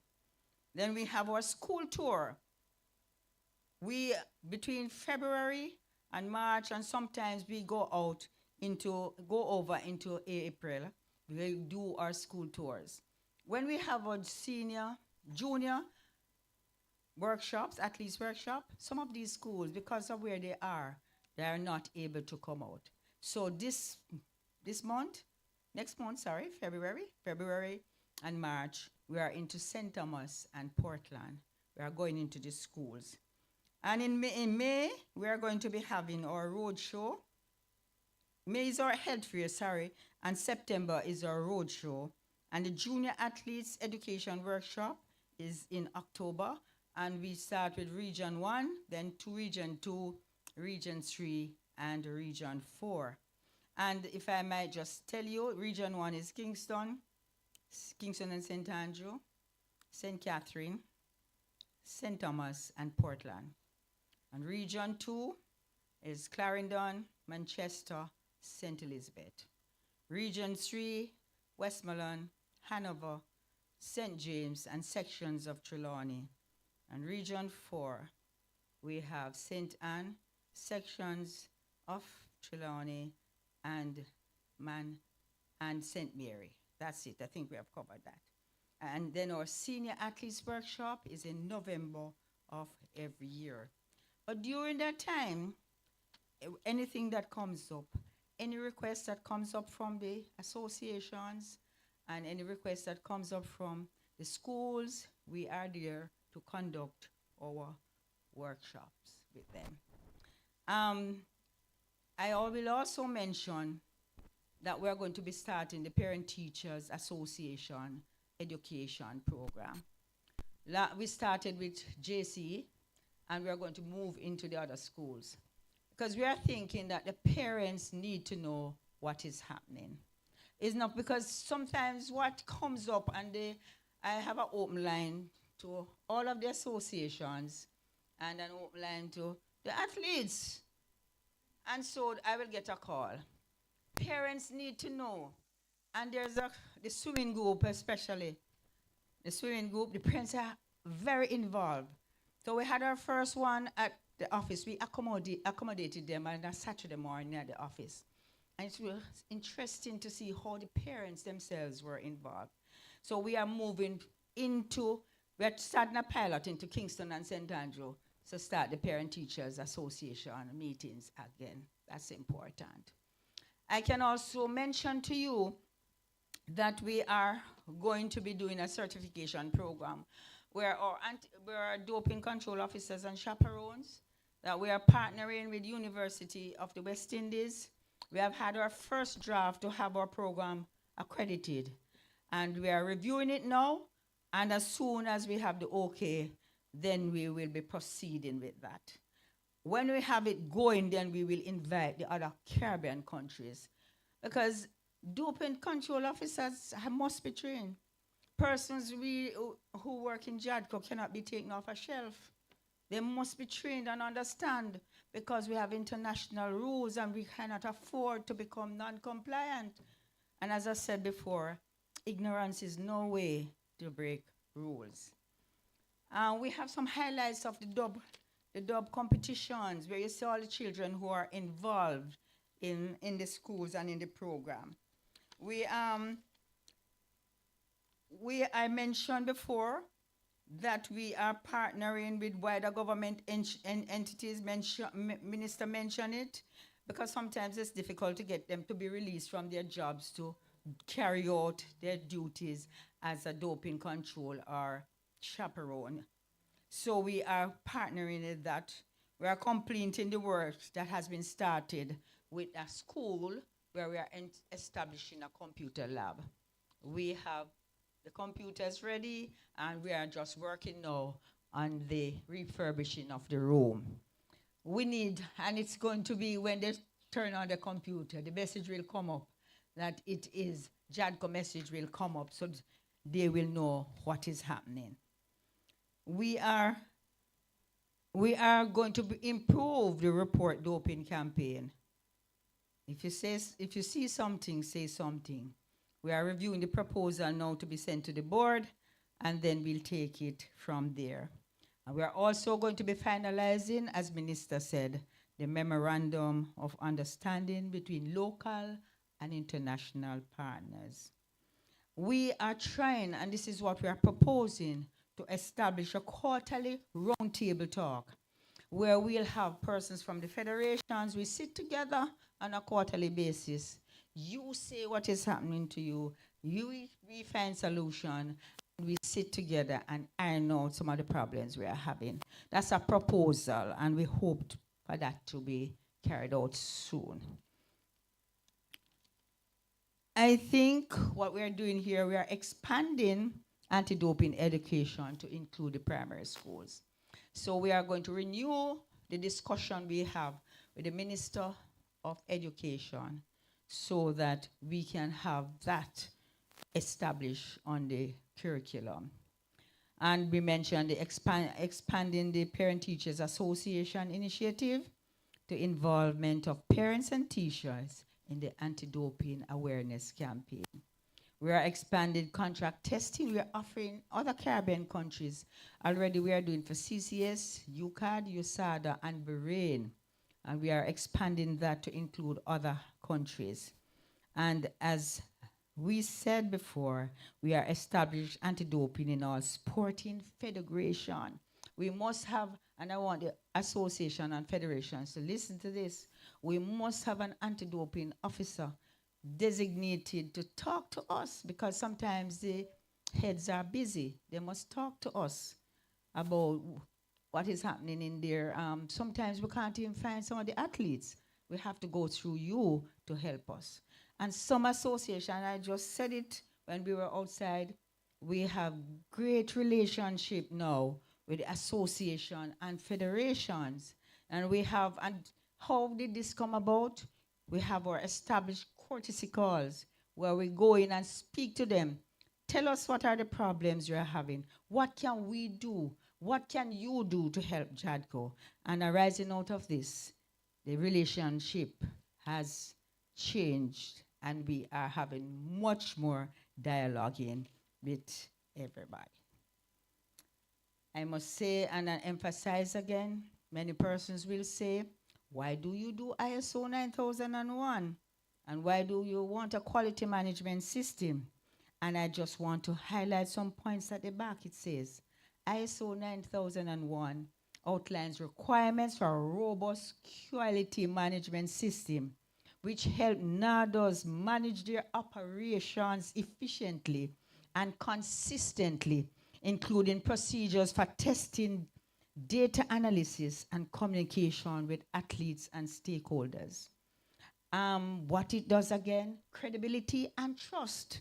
Achieving ISO 9001 certification demonstrate NADO's commitment to quality and adherence to international standards, enhancing its credibility and trust within the sporting community. The ISO 9001, what it does here again is customer focus. The standard emphasizes a customer-centric approach. So an ISO 9001 certified NADO would prioritize athlete needs and feedback in their anti-doping operations. We need to work together. And this is why Jadco is trying each time. We're not perfect, but we are trying to get it to you. And your input is very important. It is very important. And don't think we have, and you hear Minister said that, we don't think we have a large budget, but we manage because it means that you have to do prudent spending and prioritize. I often say for the first and second quarter, I spend like a pauper. And picking up on the third and fourth, I spend like a king. A queen, but I like the king. And I close with a quotation from Jay Danzy, who says, your smile is your logo. Your personality is your business card. How you leave others feeling after having an experience with you becomes your trademark. This is Jadco's mantra. I thank you. I am now available, and I must just introduce my senior team, and I will just ask them to stand, and they are standing by, and we have questions to ask. Ms. Warren, Director, Human Resource Management and Administration. Mr. Hakeem Richards, stand up. Risk Management Analyst. Our Data Protection Officer, Ms. Shakira Scott. Mr. Jervis Nita, Sample Collection and Testing Manager, Acting. And Mrs. Gillian Horton. Mrs. Gillian Horton is our Director of Communication and Education. And this is the team that is present. I have others around, but this is the main team from the level. Our Director of Technical Services Acting is not well. And I'll just say before I go, I'll just say to you that we are going to be meeting with associations and federations, because we now have a new sample collection kit. And I know that we as Jamaicans, when we are used to something and we're used to something, when we get a new one, then we are going to question it. The first one we had, and those athletes who are in the room and some of the association persons, like Mr. Blair and others, and Damien and others who are here, know that it was heavy and cumbersome. No, Berlin just introduced one that is lighter, is the same value. Nothing has changed, but it is not made out of hard, breakable stuff. So we are going to be going around. This is the next thing we're going to be introducing that to the athletes and the federations and associations. I will now take questions or hand over to you, Mr. Chairman. Any questions?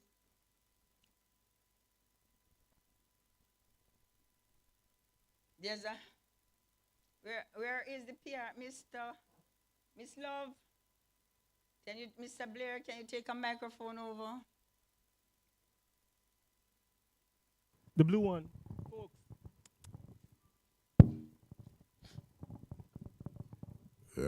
Greetings, good afternoon. Madam, just in case that you intended for this prohibited list to be read by young and old, kindly ensure that the font is readable. Gratitude. Especially we wear glasses, you know, so it can, let me tell you what happens. It's a long list that comes, so you have to put it, for it to be printed by the printery, they have to bring it down to a size, but it is readable. And if, pardon me? Pardon me? Yeah, coming to that. And this is, what we do, you know, is because we ensure that you have this in your hands. But if you go on the WADA website, it's there. If you go on the Jadco website, it is there.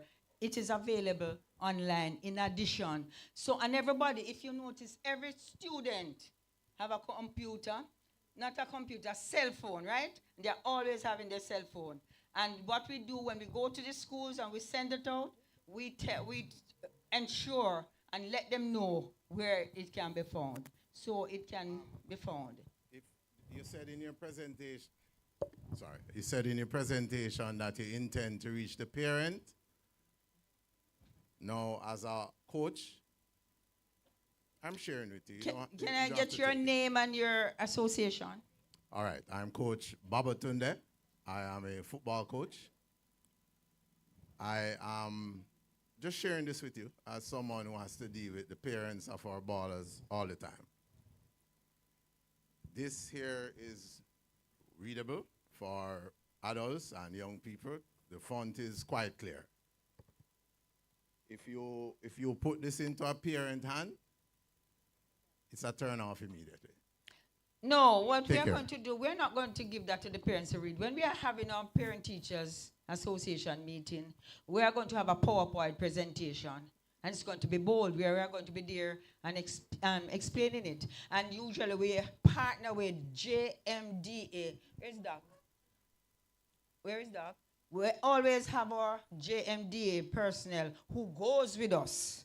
And they always come with their PowerPoint presentation. And it will be simplified because we are not expecting the parents to understand what is on there. And this is why we have to partner with the JMDA. We have a contract with them. We have, right, Doc? And anytime we call on them, one doctor is available to us. So don't worry about that. It will be done, Coach.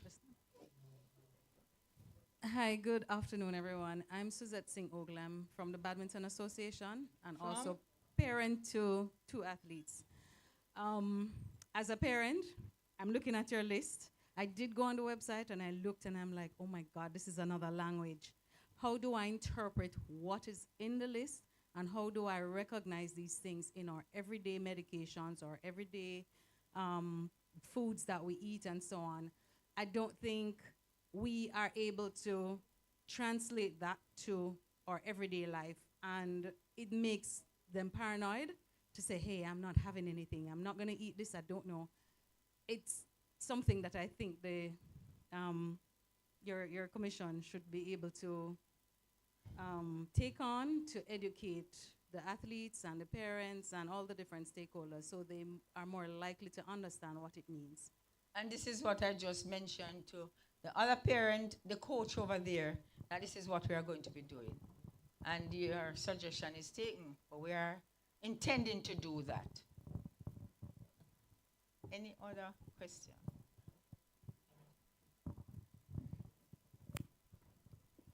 Yes, good afternoon, everyone. So I am a student athlete attending the Michael University College, and the question I wanted to ask was, what if an athlete, what if a person, say a person feel an amount of pain, and they went to the doctor, and they for for some pills, and say the pill say enhances the person performance, but the drug is not on your list of banned substance. What will you do then? I think when Dr. Dawson, I see you put up your hand, you want to say, she wants to answer that for me. All right, thank you for that question. So you're saying if you get medication, all right. So that's an interesting question. So the prohibited list, sorry, the prohibited list is a very comprehensive list. Now, most drugs that would enhance performance, the World Anti-Doping has a research committee, and it is in one of those categories. Now, you may be referring to a supplement. Now, in my opinion, I don't think athletes should do supplementation, because even supplements that state water compliant, we've had athletes in the past where the website of the drug said water compliant, the athlete took it and there was an adverse analytical finding. Just after that, the website took it down that it was water compliant. Remember, strict liability clause, you are responsible. So in my opinion, you should try, and so there's another course that they teach is how to enhance performance without doping. And that requires different categories, including nutrition, psychology, your entourage, who are the people around you, your coach, your psychologist, or your vibes on them, or your vibes over them, and your family. So you try to avoid supplementation. But if there is a drug that can enhance performance, it is on the list in a particular category. But remember, doping is not just enhancement. It's a risk to your health and not in keeping with the spirit of sport. You look like you're still lost. He has another question. That's good, okay. Anybody else? Are you okay with that answer?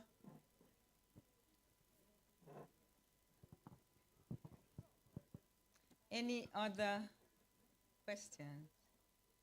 But we must also remind you about the TUE, you know, that you can apply for TUE, and sometimes it can be done retroactively.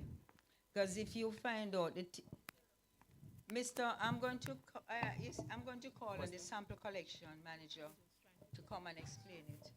Because you can. It's used for persons who have a legitimate condition that can only be treated by a specific drug. And you can apply for the TUE exemption, therapeutic use exemption. It goes before a committee, not before Jadco. Jadco facilitates it. We send it to our TUE committee chairman, who is a consultant, specialist in his field, and that whole committee is a committee of doctors, experienced and established doctors, who look at it and see what is the situation, and then send it back to us whether they approve it or not approve it. Go ahead. Yes. Thank you. I am from the J3As. I'm an educator as well. Tell them about the process of the TUE. Yes, so for the therapeutic use exemption, once it is that it is a medical reason, you will consult your doctor, your physician, and the form is on our website. You can download it, bring to your physician to complete, and you will submit it to us. And that, as Mrs. Jarrett stated, will go to the committee. We'd advise, though, if you have an upcoming competition, that you do this at least 30 days in advance, because the process will take some time. And if it is that the TUE is not approved, or you haven't received any notification that it has been approved, and you go ahead and compete, and you are selected for doping, then you could return and find it. All right? Also The doctors will look and see on their list, because we send a list in to the doctors, and when they call us to, we refer them to the prohibited list. And if they notice that the drug that they must prescribe has a substance that is prohibited, they talk to us so we can do a retroactive TUE for the athlete. So yes, Miss, I recognize you, Mrs. Blackwood, board member. Can we have the mic to Mrs. Blackwood, please? There was somebody. Mrs. Blackwood, there was somebody with a mic in their hand before. Coming to you, I'm sorry, apology. Yes, Ms. Blackwood. Okay. I have a question that at my age, I have a grandchild who is 16 years old and represents one of the top high schools in Jamaica. And after she did the first heats, she did very well, but got injured. And the doctor, who is a past student of the school, and the coaches and so on, they saw the possibility of her getting the points, going on to the finals, getting the points, and the school could become likely to be the champion school. And so they all got together and gave her an injection so that the pain would go and she could run in the finals. And she ran in the finals and broke an age group world record.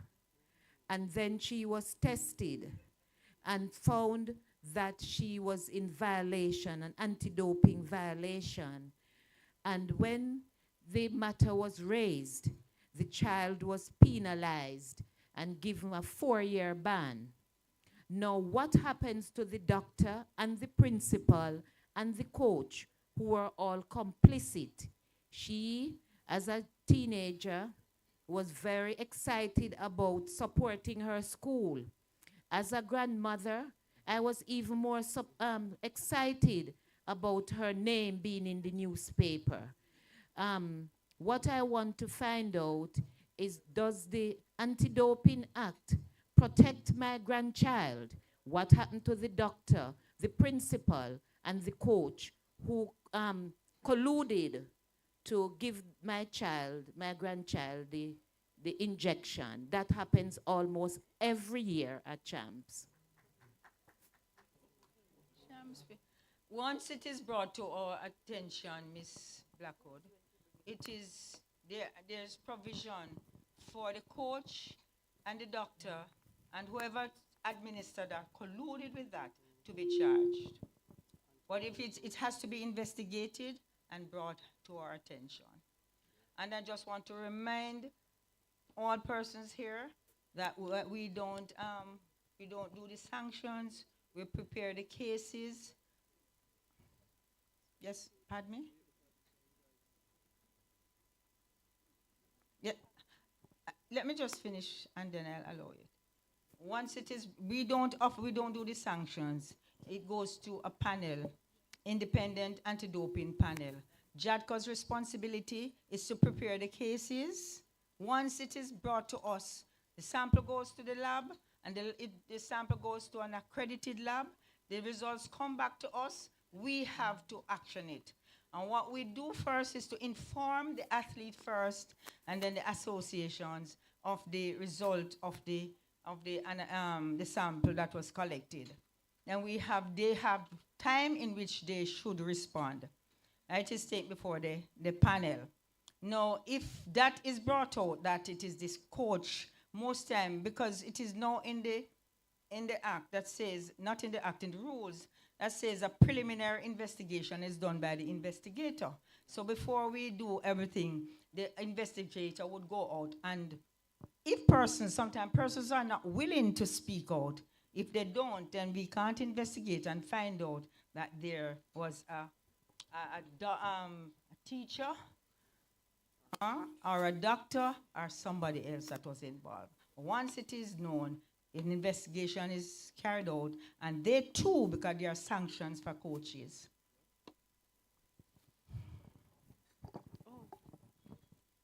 Good afternoon, everyone. So, in the coach who spoke about the fine print, I'm just suggesting, I don't know if it currently happens, that in an age where we have the attention span of 3 minutes due to different social media platforms, TikTok especially, and to appeal to the parents and so that the knowledge is passed on in a meaningful way, I'm suggesting that some of this list be incorporated in a nice TikTok ad or any other social media platform so people are aware.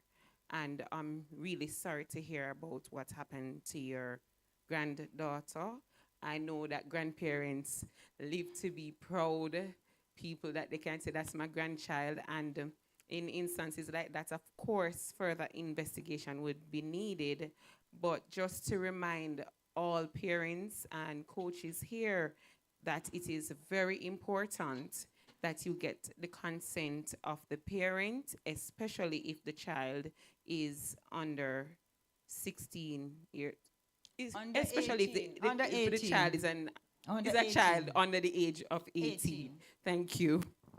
And we don't test any minor. I can assure Ms. Binns that Jadco doesn't test any minor without parental consent. We don't. Mr. Jared. Yes, sir. My name is Granville Newell from the ministry, as you know. You know, it is very interesting that we hear about cases, violations, but I've never heard about a case such as the one presented by Mrs. Blackwood, my co-worker. Now, I'm a communications person.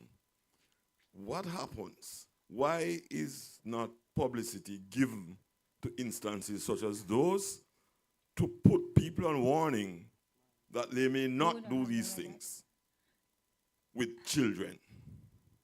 I have not heard about that one either, sir. It's a scenario she gave. If you will allow me, please. The issue that I wanted to raise, even if the grandparent had given consent, first of all, the challenge that is being faced with the Boys and Girls Championship is the fact that there is quite a resistance because it is school sport and it is school fun day, right? But the fact of the matter is that I have not been hearing, this is not Jadco, it's not the prosecutor. So it isn't Jadco that does the sanctioning. Jadco simply reports on the findings based on their testing. So it wouldn't be Jadco's responsibility to punish or to sanction anyone. But I'm raising it because it's very rare that we hear in Jamaica that any athlete support personnel is brought to the table in terms of the anti-doping disciplinary panel. And many times, athletes under pressure take medication, massages with certain kinds of chemicals because of pressure and encouragement, and sometimes even more than just pressure and encouragement, based on the support personnel and parents and guardians. And I wanted to ask whether our act now allows for that. In countries like Italy, they would probably be sent to jail. So I want to know, in cases where many of our athletes are vulnerable for various reasons, and I want to, so this was to find out, really, in that Jadco is not the prosecutor, but they would know the legislation, and I wanted to find out if there are possibilities in terms of penalizing the athlete support personnel. And the scenario that I gave is a very real scenario of things that happen every year at champions, at Boys and Girls Champs. Thank you. I take your comments, Mrs. Blackwood, And I'm still saying again, if it is brought, we have a preliminary investigation that must be done when an AAF comes to us from the lab. If during the time the investigator goes out and unearths some of these things, it is further investigated and brought before the panel. We have not had any, Ms. Blackwood, I'm answering your question. We have not had any that came to our attention that a coach is involved.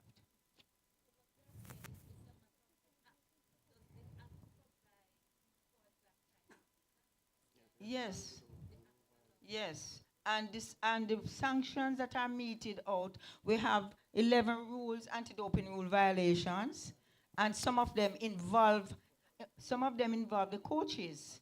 And there are specific sanctions that are meted out to athletes as well as coaches. And some of them goes up to a lifetime ban.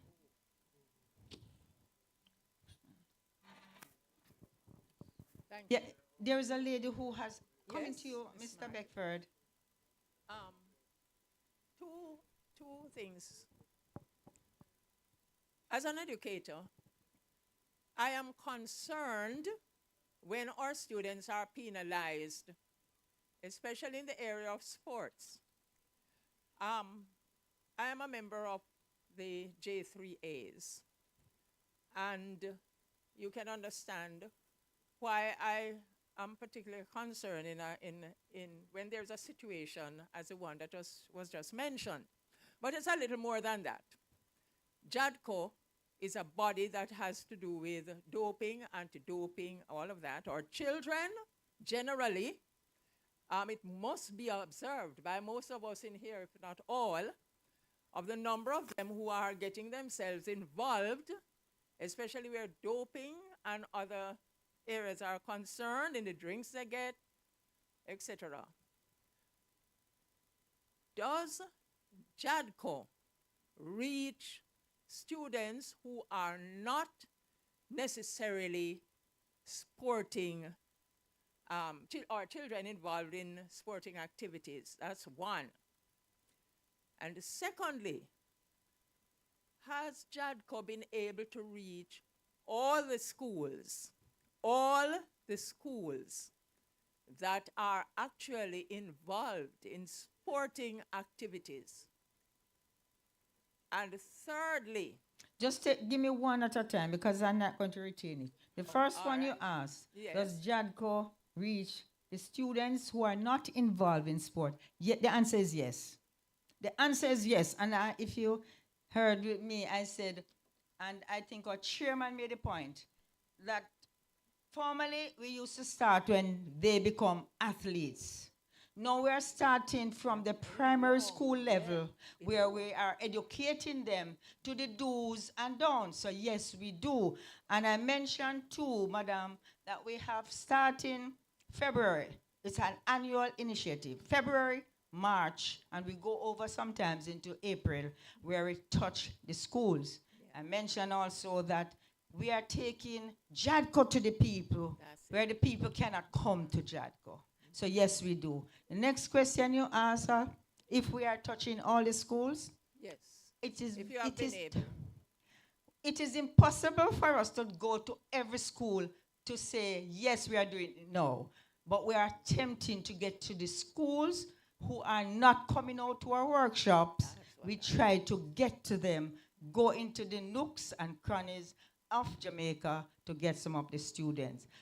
Now I can say we have not touched all the schools yet, but it might be ambitious, but we are trying to get there. Yes, I'm particularly happy about that. And third question. Well, it seems to me you are doing as much as possible. The coaches, though, I have a problem with some of the coaches because I think some of them don't listen enough. And I would like to know if your association, wait for the coaches to invite you to sensitize them to whatever is necessary, or are you going out, all out, to get the coaches to be involved because I think they are vital to whatever is happening. We are trying to get to the coaches, and we don't wait for them to invite us. Sometimes we go in, and sometimes we will get. But we didn't expect you today, but we are there. So we are trying to do that. Yes, hi, I'm Marco Walters, Jamaica Darts Association. I was particularly listening out for someone to mention Adele, because I'm a huge fan of Adele. Adele is a learning platform that allows you to own your own learning, right? So that's something years gone by I was wishing for something like that, and when it came to fruition, I thought wishes, do come true, because Adele checks if you're a parent, or if you're a coach, Or if you're a student. or if you're a student, if you're an athlete, and then it tailors the information for you. So if you really love your child, your grandchild, your student, your athlete, or whatever the relation is, if you're a doctor, right? So medical practitioners, it's tailored for them in their complex language. If you're a parent, it's simplified. So it is there, right? And as the magazine here says, education is everyone's responsibility. So I was listening out for that. So the call is for whosoever will. So once you have a will, it is there.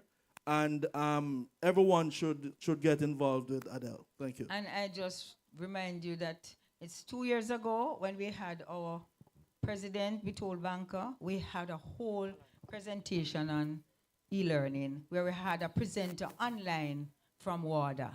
So I'm sorry you weren't on that one. And when the education team goes out, the emphasis, especially at the booth setup, for them to go through that. So yes, we are on, and persons are aware, and we introduce it at the sessions that we have. Yeah, good afternoon, everybody. I know I did mention it today, but sorry. Yeah, good afternoon.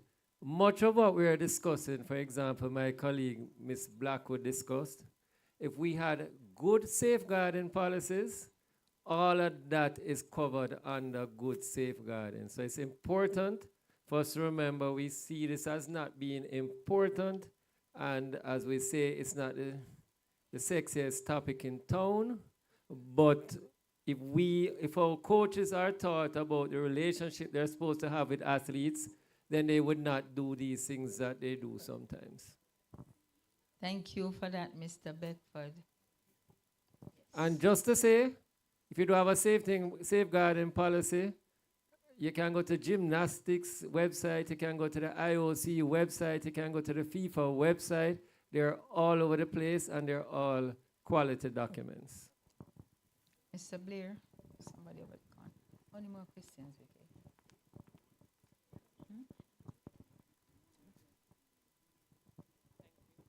Good afternoon. My name is Keisha Lindsay from the Jamaica Basketball Association.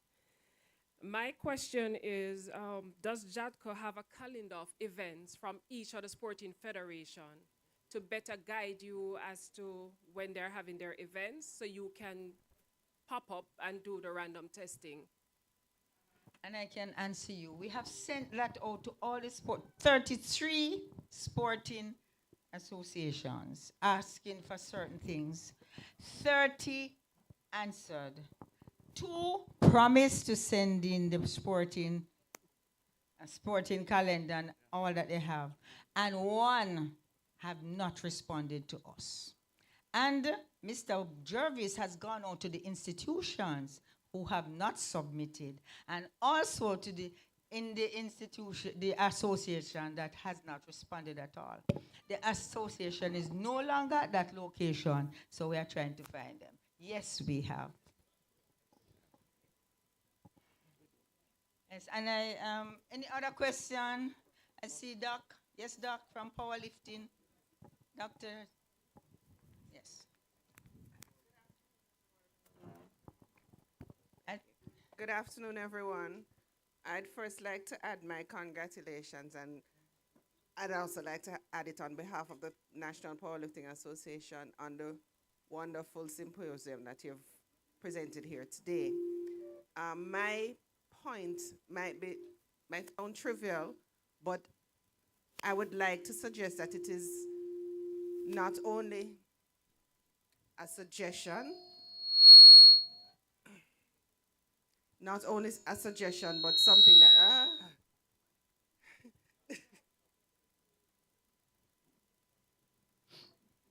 better? Okay, so not only a suggestion, but persons who are visiting the doctor, take it as your responsibility to say, lead with that. I have a pain here, I'm an athlete.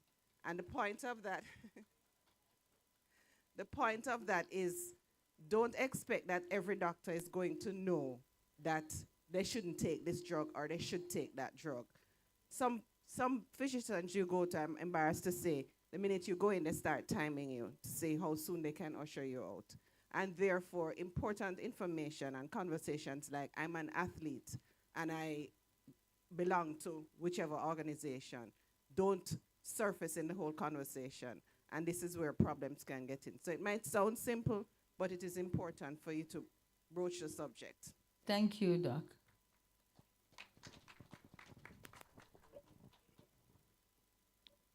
Any other questions? All right, thank you. Thank you all for your questions. Thank you for listening. Thank you for your attention. And we have taken note of what you have suggested and the questions you have asked. Thank you so much.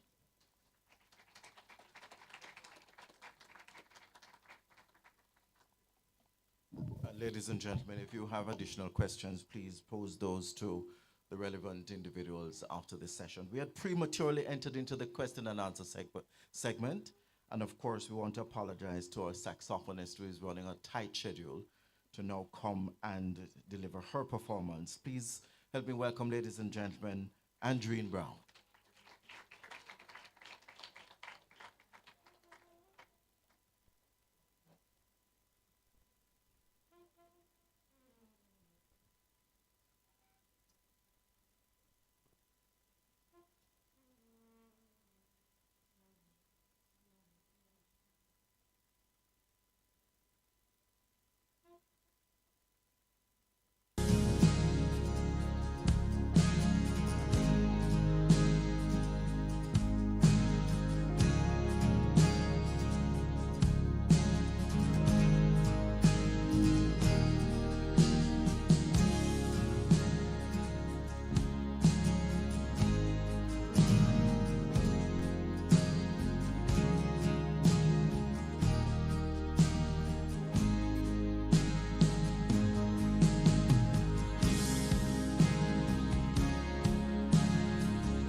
That's exactly what it is.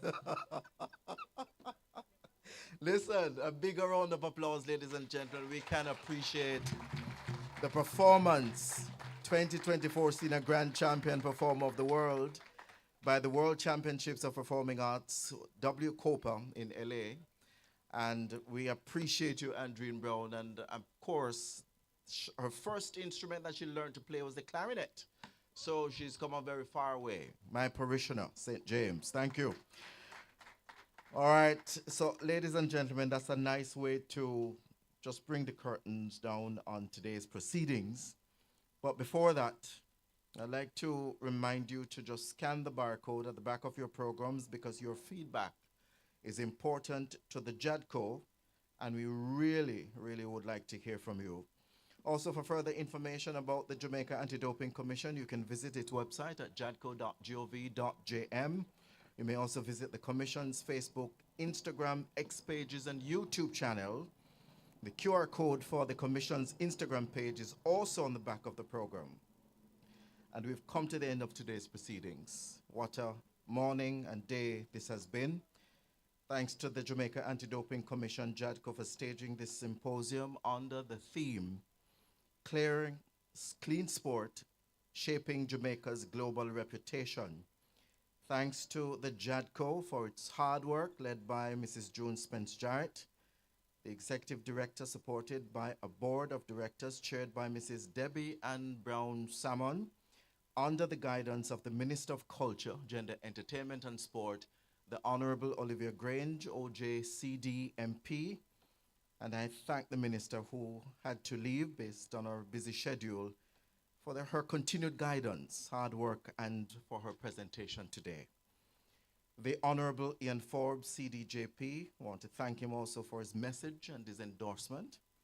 Thanks to all other stakeholders for your partnership. It is never possible without you. Thanks to the other presenters today. We admire the expertise with which you delivered your presentations. And to all our athletes and athlete support personnel, you have earned the admiration and respect of Jamaicans and a global audience. We congratulate you for such an achievement and encourage you to continue beaming with pride as you share with the rest of the world your competitive spirit that speaks to your dedication and resilience as true Jamaicans. Thank you for your continued effort to protect the integrity of our sport. Thanks to the members of the media for your continued support and partnership. You are our eyes and voices. We cannot do it without you, and we thank you once again. Thanks to the Terra Nova All Suite Hotel for being quite hospitable. Thanks to our technical teams for your continued support, and to other specially invited guests, thank you so much for attending. Ladies and gentlemen, I'd like to ask you to give the hardworking Jadco team a round of applause to express our recognition for their hard work and our gratitude. It was indeed my pleasure, as always, to serve in such a capacity. I'm Adrian Atkinson, and for the rest of the day, stay great, stay safe. If you have to travel back to work or home, travel safely. Ladies and gentlemen, thank you too. Please remain for lunch, which is about to be served. Have a great afternoon, everybody.